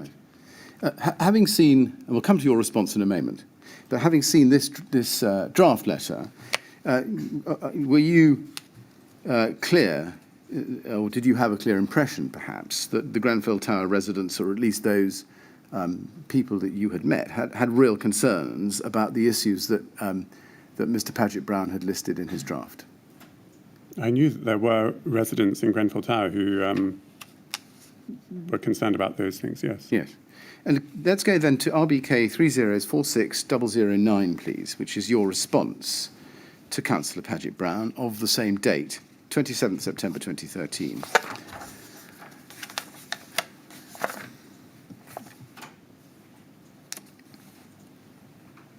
And you say in the second email down on page 1, "Dear Nick, I've made some amendments as follows." But if you scroll down, you can see, I think, that the amendments are not particularly substantial. Is that fair? Yes. Yes. And then on page 2,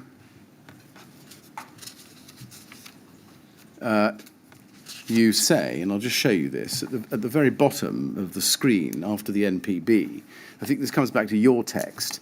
However, I must admit that many of the questions are the same questions he's been asking for a long time and has received answers to already.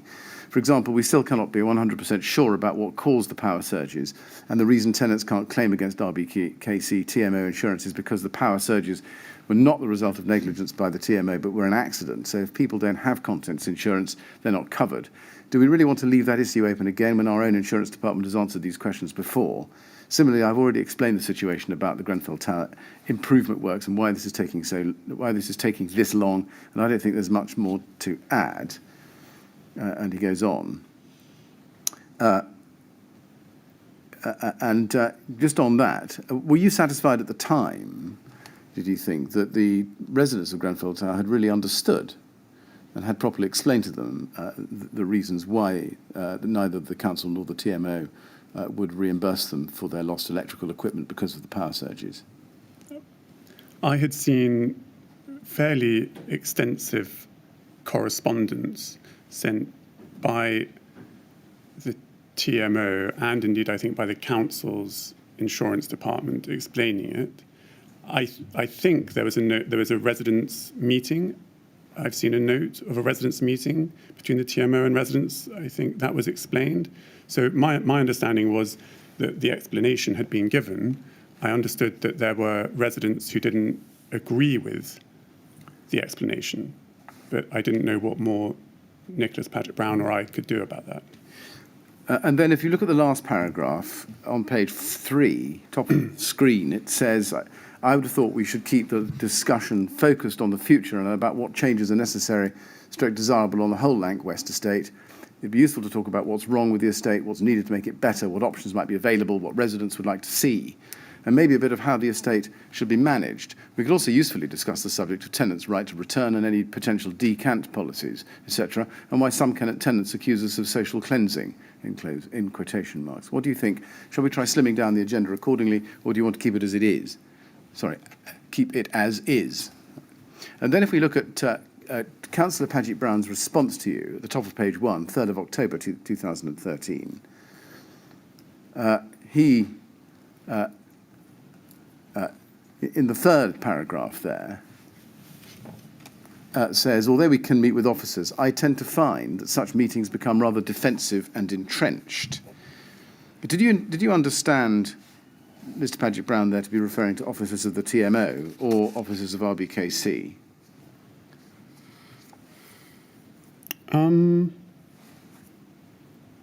I don't know. I actually haven't. I can't remember what I thought at the time. I'd have to. I would have imagined us having someone like Laura Johnson at that meeting. Right. But- Was it your impression that officers of the TMO, for example, were or became defensive and entrenched when these matters, the subject of Mr. Tafan's email, for example, I don't. raised? My interpretation of what Councillor Patrick Brown wrote there is that the meeting becomes rather defensive and entrenched rather than one particular group of attendees. So I don't think he was talking just about the officers becoming defensive and entrenched. I think he was saying, I think he was expressing a hope that by just being members with residents, we might get over some of the issues and hurdles that kind of, when we've left it to housing officers, TMO and residents, they both just dig in. Yes. Just two things to add to the record then before we move on. First, you refer to the minutes of the residents' meeting with the TMO about the power surges. You may recall that was mid-August, 15th of August, 2013. Do you have a... Would that be about right? That sounds right. Yeah. The reference to that is TMO 100049930.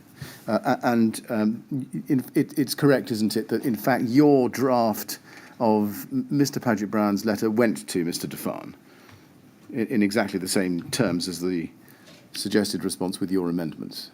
Are you aware of that? I can't say I am, but it's a matter of record. I'm sure that's right. True. And the record is MET 3042240. Now let's go, please, to RBK 403381. This takes us into June 2014. And it's an email exchange between you and Tunde Awaderu on behalf of the Grenfell Tower Leaseholders Association. And you can see that on page one is your response to him, copying in the same number of copyees that he had copied. And if you go, please, to page two and the start of his email,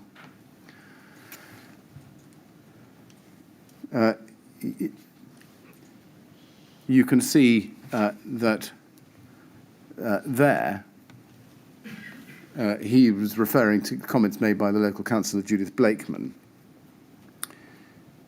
And he says,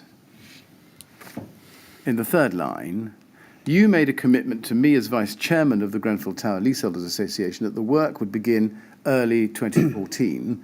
This was witnessed by Councillor Judith Blakeman, Ward Councillor Edward Tafan, Grenfell Action Group, Laura Johnson, RBKC, Peter Madison, TMO, and Christine Richer, LWRA. Now we are in June 2014, and there is no sign of any improvement work whatsoever at Grenfell Tower, apart from some signboard of Ryden here and there. Do you remember making this promise to Mr. Awaderu? I am fairly certain that I did not make a promise as to exactly when the works would commence. I was very conscious of not giving a firm date. And my recollection is that there were also minutes of that meeting in July 2013 produced by Laura Johnson, which I think I exhibit in my witness statement. Did you share the residents' frustration that work on the Grenfell Tower refurbishment had not yet commenced? I understood their frustration and was keen to try and do what I could to expedite things and get it going, at least help them understand why it was taking that long. If we go to your response on page one, please, you say towards the foot of page one, Dear Tunde, I write to you in response to your email dated 8th June 2014. And then you explain in the longish paragraph at the bottom of that page that in the fourth line has previously been explained to you, it became apparent during negotiations with the calc contractor that this would not be possible. A decision was then made to appoint a separate contractor for Grenfell Tower through a separate competitive tendering process to ensure value for money and to maximise the benefits to the block from the Cabinet-approved budget. In all previous meetings and discussions with you, I've made sure not to give firm commitments as to when works would start or finish, but have instead told you when we hope to start on site, as I've known and explained to you, that in such a large and complex scheme, there are always a number of variables beyond our control. And then you say that whilst there doesn't appear to have been much happening on the ground, there has been a lot of activity taking place behind the scenes to get ready to start on site this month. Rydens are currently carrying out preparatory activities, including finalising materials and other planning conditions with RBKC's planners. I've shown you a lot of that for a very short question. Were you confident at this stage, or as confident as you could be, that work was going to start in June 2014? My recollection is that I had asked Laura Johnson to draft a response to Tunde's email, and I think this is a draft which she prepared and I read and was happy with and then sent.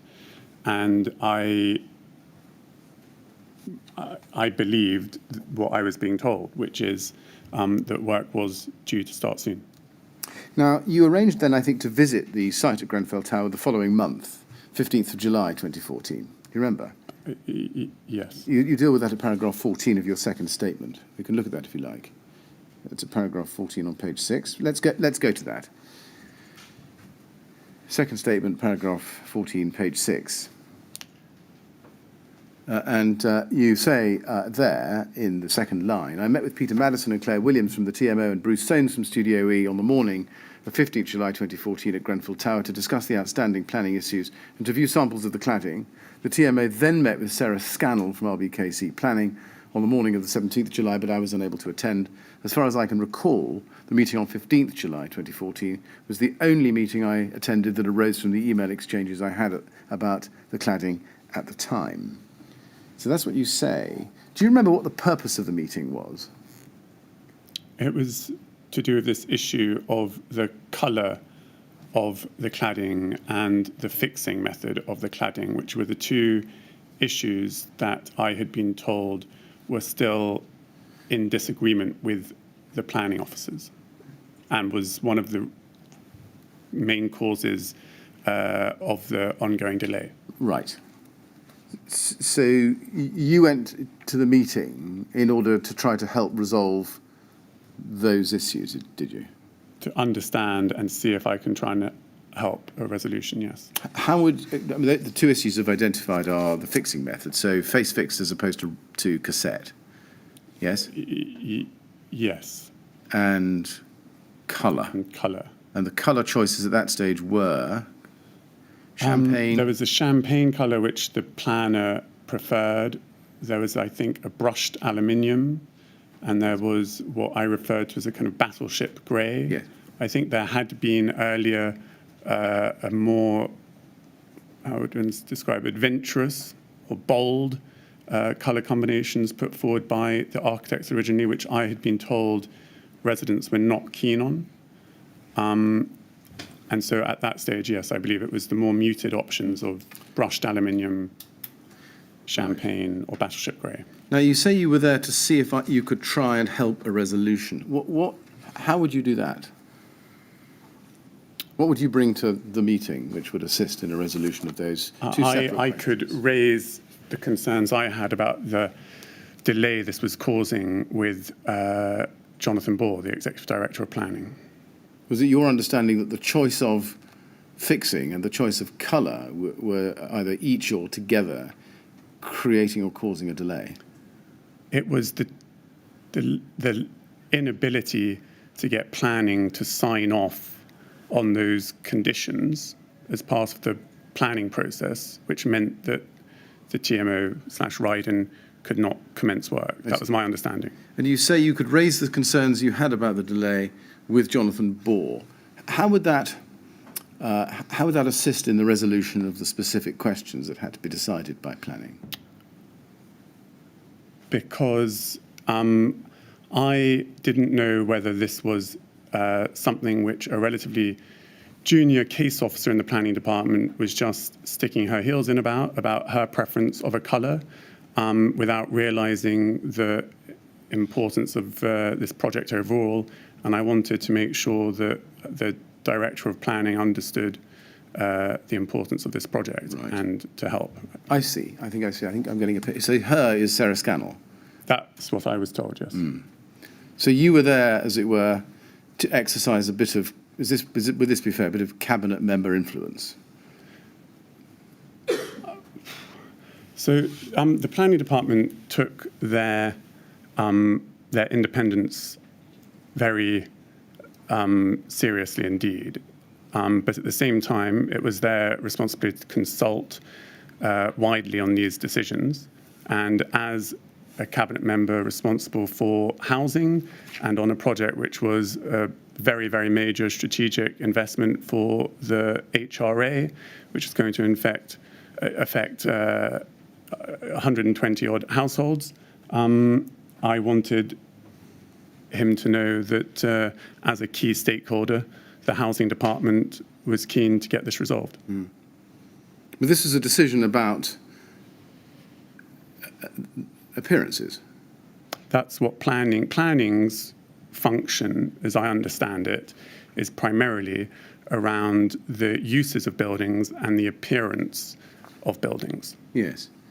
So, indeed, absolutely. And you were there, is this right, to perhaps use your influence as a cabinet member to reinforce to those involved in making decisions about appearances in respect of this project? I considered myself representative of a key stakeholder in this process, and I wanted to make sure that there were senior officers in planning who understood the import of the whole scheme of things, and the pressure that the council was under, the TMO was under from residents to get these improvement works started. Had you gained the impression that something had gone wrong with the process which had led to the delay? I wouldn't say it was necessarily something going wrong, but I personally didn't feel that the choice of colour between champagne or battleship grey was a very good reason for the planning department to be delaying this project. Right. And I wanted the executive director to know that's what I thought. I follow. Were you shown any samples of the cladding materials at that meeting? I think I was. Do you remember what or which cladding materials you were shown? I don't.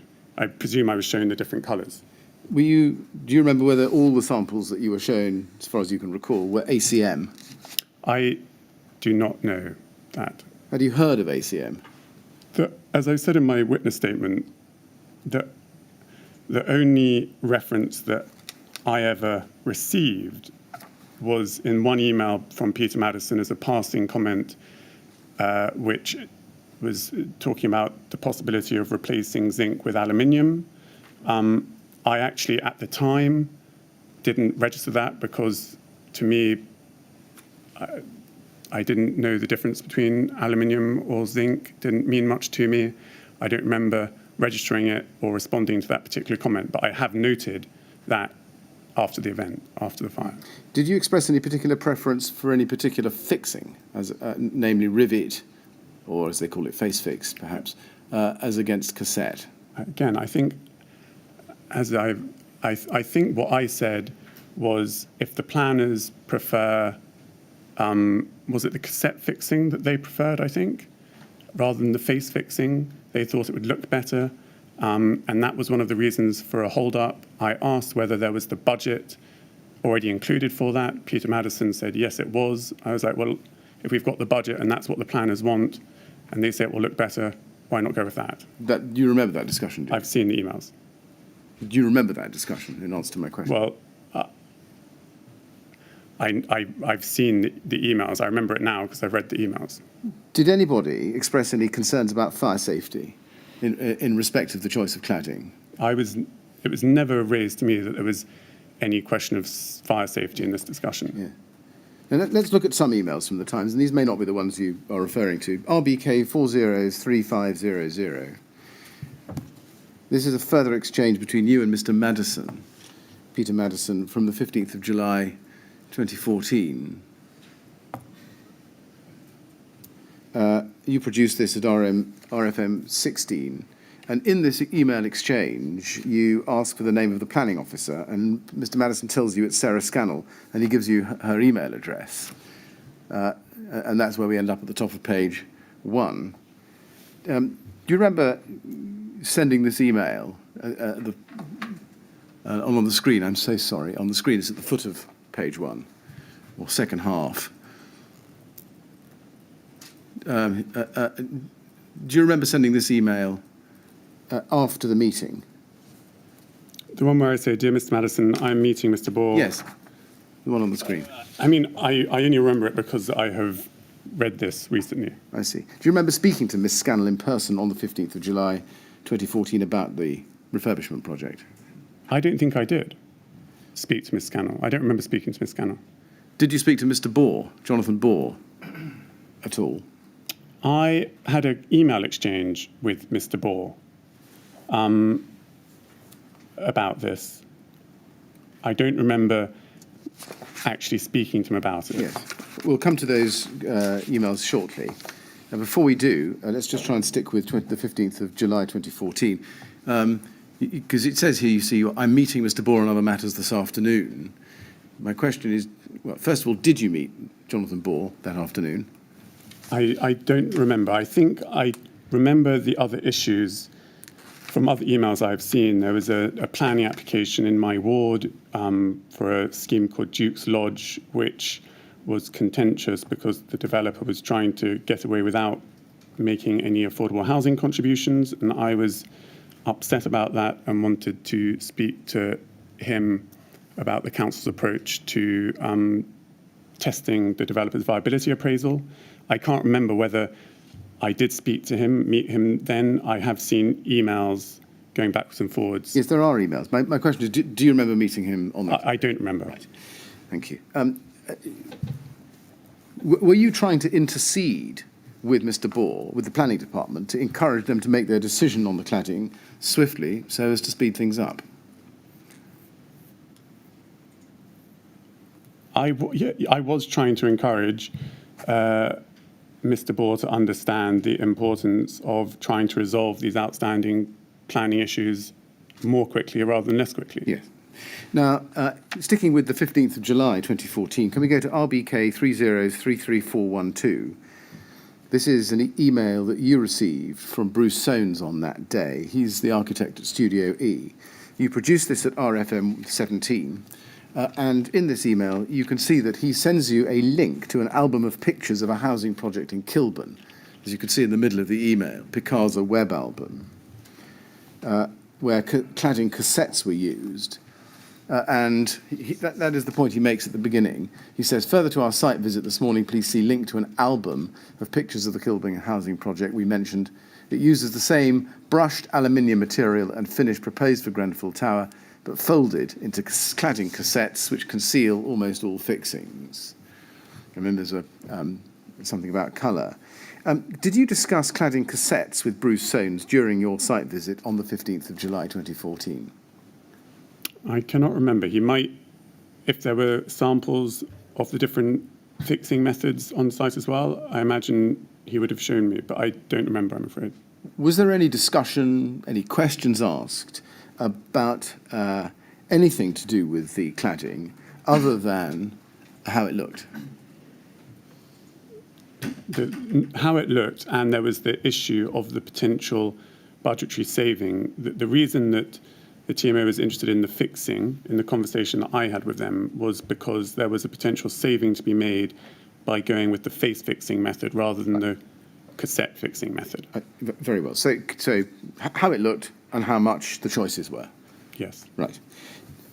Did you ask about or discuss the history of the specification for the cladding material, such as who had specified this material and what it actually was? When I say this material, I mean the archonic Renault Bond PE55 ACM panels. No, I did not at that stage know. No. No. And in fact, I think it's right, just to look ahead of a few days, you learnt about the choice, I think, between zinc and aluminium from Peter Madison a few days after this meeting. We'll come back to that. So at this stage, 15th of July, you had no clue, is this right, that the proposal for the rain screen material for Grenfell Tower had begun life as a zinc panel with a metal honeycomb core, and then had become substituted for ACM with a polyethylene core. No, I did not. Did you notice at the time of this site visit that the panels you were being shown had a thin black plastic core to them? No. Now, at the end of Bruce Soanes's email, we can see, still on the screen, that he refers to a second site visit. He says, as discussed, we will see you again on site on this Thursday, 17th July at 8:45 a.m. with a view to meeting the planning officer. Now, you say in your second statement, and I don't think I need to take you to it unless you want to see it, page 6, paragraph 14, that you didn't attend on that date.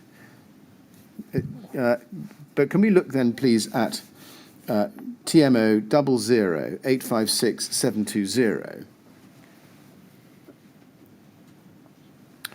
This is an email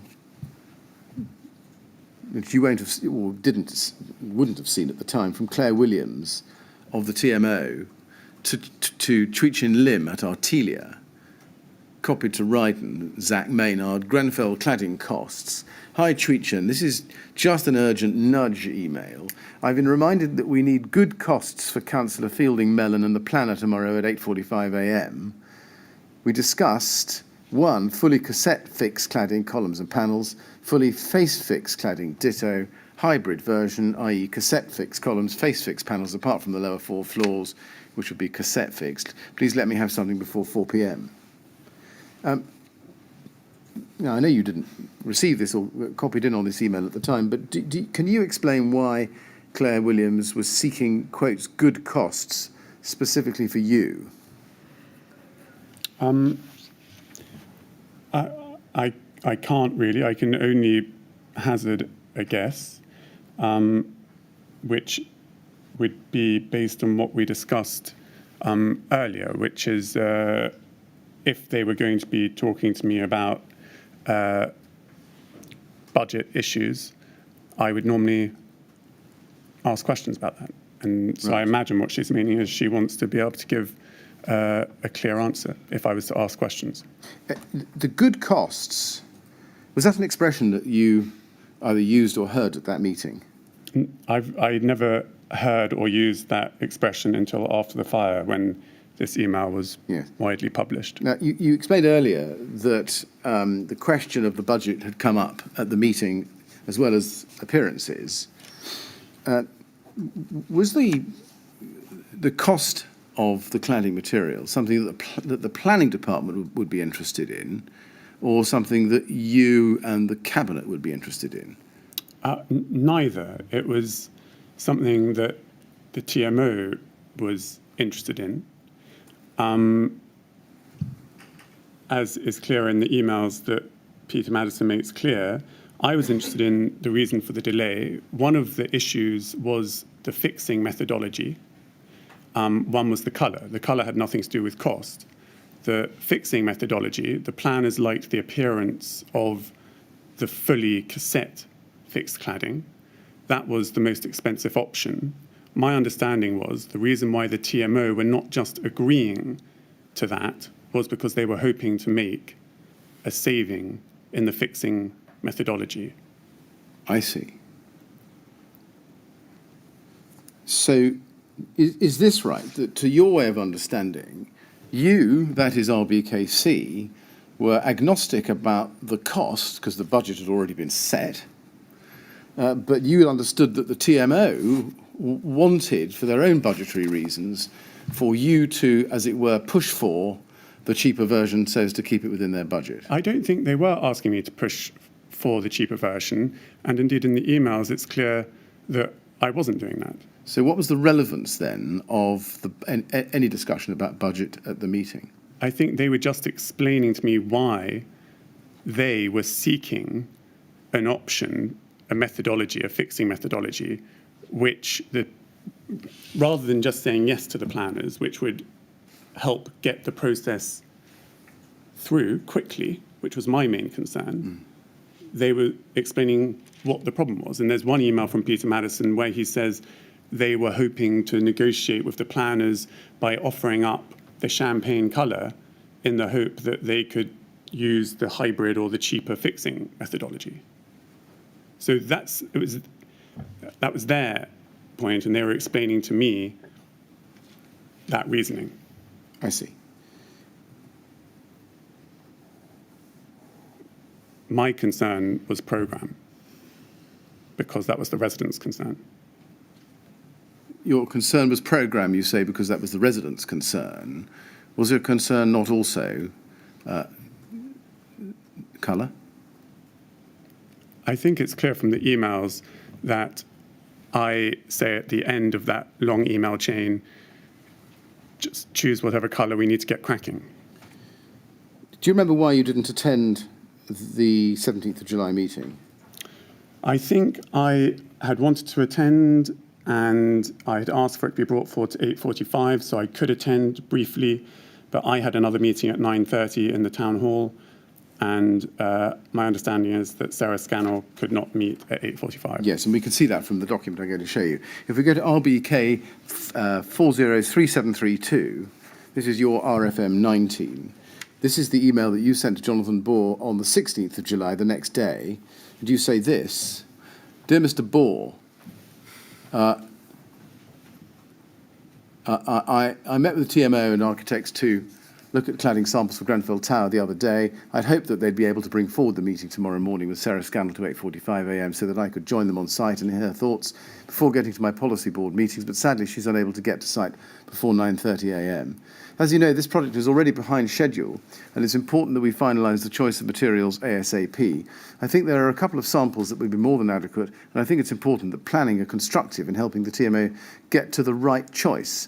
So I hope Ms Scannell will assist in that process. The TMO will be updating me on their meeting tomorrow, and I hope we'll then be able to move forward.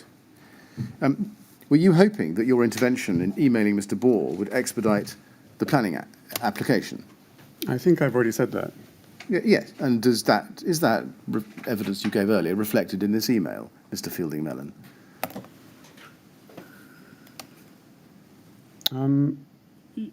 I think, yes. Yeah. And when you say in the second line of the second sentence, I think there are a couple of samples that will be more than adequate, what did you mean by more than adequate?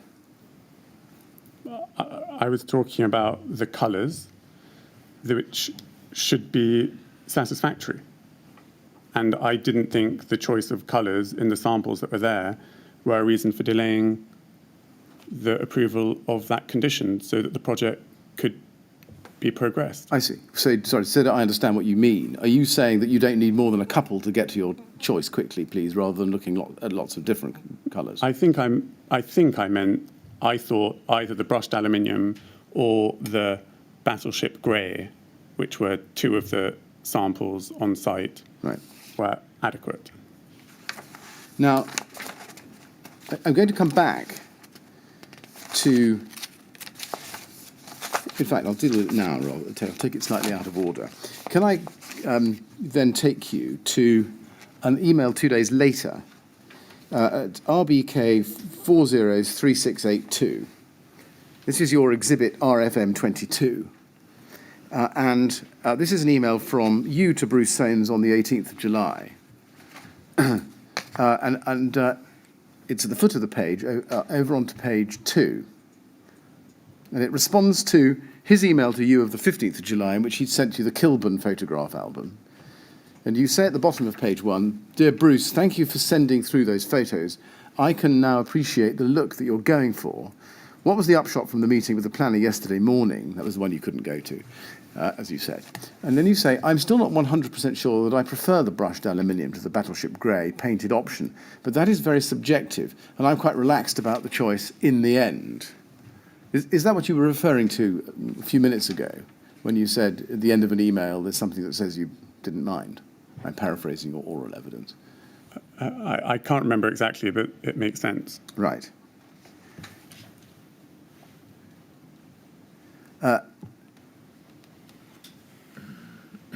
Right, I see. So, but is this fair? At the top of page 2 that we're looking at here, when you say you prefer the brushed aluminium to the battleship grey painted option, I'm not 100% sure I prefer. My recollection is that the brushed aluminium was the architect's preference. And I'm saying I'm still not 100% sure that I prefer the brushed aluminium to the battleship grey. Yes. Is it fair to say that in making that remark, you were providing your own personal subjective view? Yes, which I say in my witness statement. Yes. Why was it necessary to do that? It wasn't necessary. Why did you do it? As I say in my witness statement, because this was a subjective judgment call where I would say my view was as valid as anyone else's, I was willing to proffer my view. At page 1,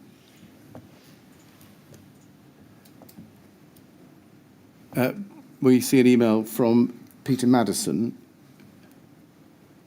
who is, of course, copied in on the email that you sent to Mr. Soanes. And he says to you, "Dear Councillor Feilding-Mellen, the feedback I've received from the site visit is that the planners were not sure about the brushed aluminium finish and were indicating a preference for the champagne finish.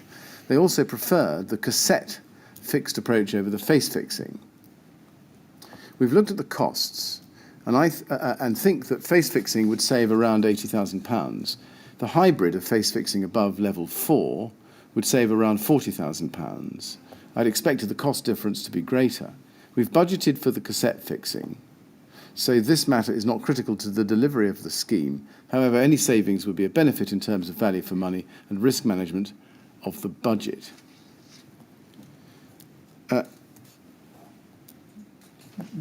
Do you know why Peter Madison was providing information to you about the cost of the cladding?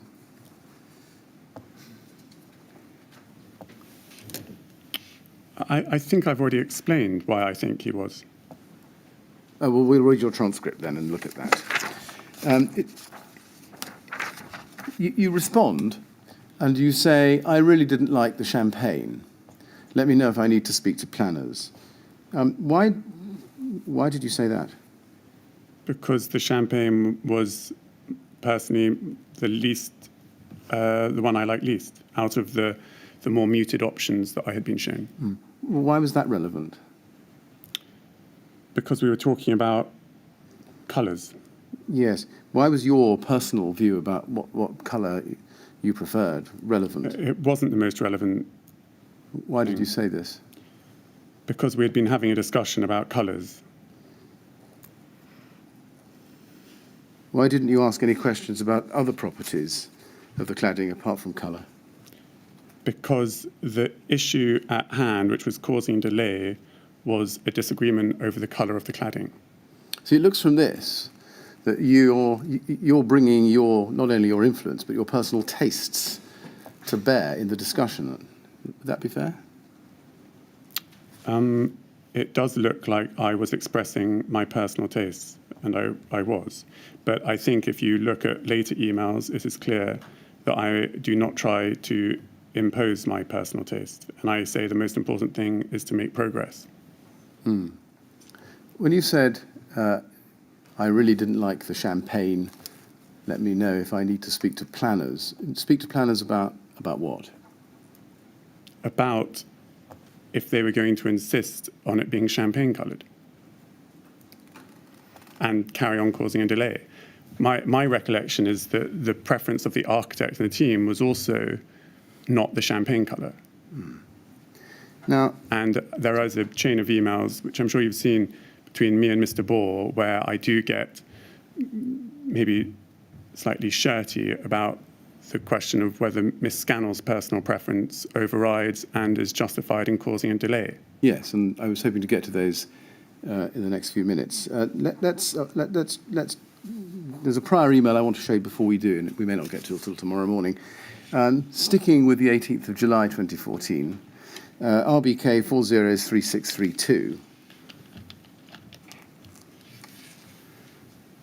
This responds to Peter Madison's concern about costs. And you ask him the question, does that mean we can afford to do cassette fixings for the whole building? is that within existing budget without having to dip into contingency? If so, then we should proceed with that as it will look better. I think we should stick with brushed aluminium or battleship grey, not champagne, ! But offer the planners cassette fixings. What do you think? RFM. Again, was this preference based on anything other than your personal tastes?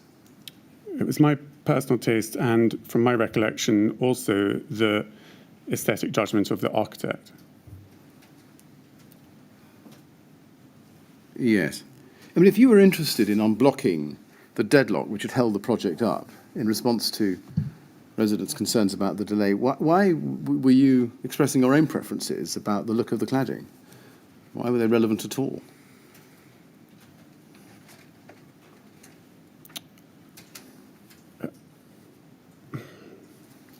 We were talking about colours and choices of colours.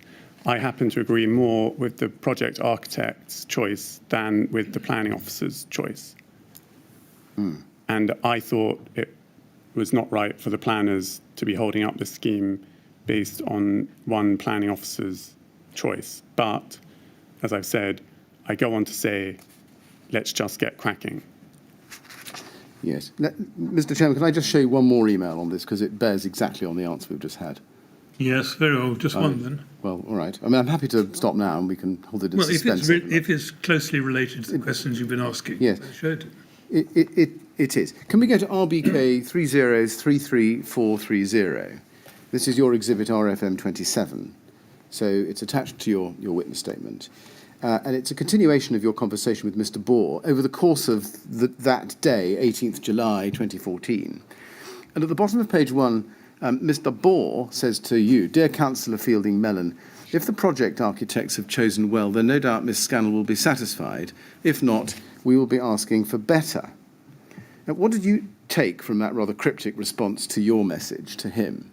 I found it not very helpful. Well, indeed, and I think I'd agree with you on its face. What did you actually understand by it?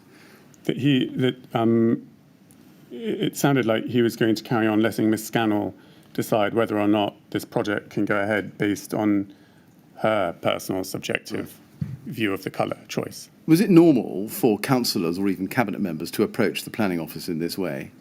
The planning officers were approached by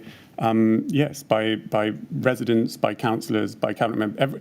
Everyone had a view about planning issues. Right. Now, you respond to Mr. Bohr's email, and it's in the same document. In fact, if you look above on the screen, you say this: "Is Miss Scannell satisfied?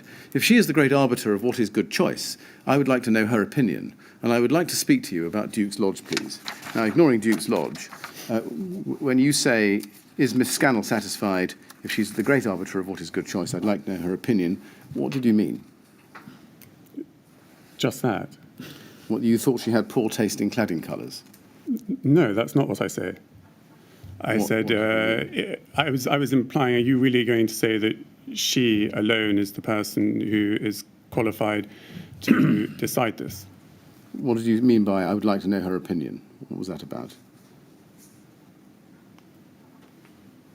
I would like to know, I suppose, why. I can't remember whether at this stage I knew that she preferred champagne, or what her opinion was, what the problem was, or if I knew why it was champagne, why she's so certain that champagne is better than the architect's preference. Right. I mean, is it fair to say this is a battle between two subjective views about what looked nice? Yes, and I suppose there's a slight point of principle, which is whether this individual junior planning officer should be able to hold up such an important project because of her subjective aesthetic judgment. I follow, as opposed to yours. As opposed to the project architects. Right. Mr. Chairman, we're not quite finished this line, but... I think we've reached a convenient point. I think we have. Yes. We've reached a moment, anyway. Yes, we're going to break this point, Okay. Mr. Feilding-Mellen. I'm going to have to ask you to come back again tomorrow for some more questions, I'm afraid, but I think you were expecting that, weren't you? I was. Well, that's something. Mr. Millett, can you give Mr. Feilding-Mellen any idea of how long you might wish to be with him? Yes. Until about noon, probably. Right, so you could hope to get away by lunchtime, perhaps? I think that's a fair, reasonable No, estimate. but I mean, all witnesses like to know really Yes, of whether course. they can make other arrangements Yes. for the later part of the day. Yes, and he was scheduled to be until then, and I see no reason why that No, wouldn't. no, that's fine. Good, thank you. Well, there we are. Please remember not to talk to anyone about your evidence or anything relating to it overnight. And we'll see you at 10 o'clock tomorrow, please. So, thank you. Thank you. We'd like to go to the usher.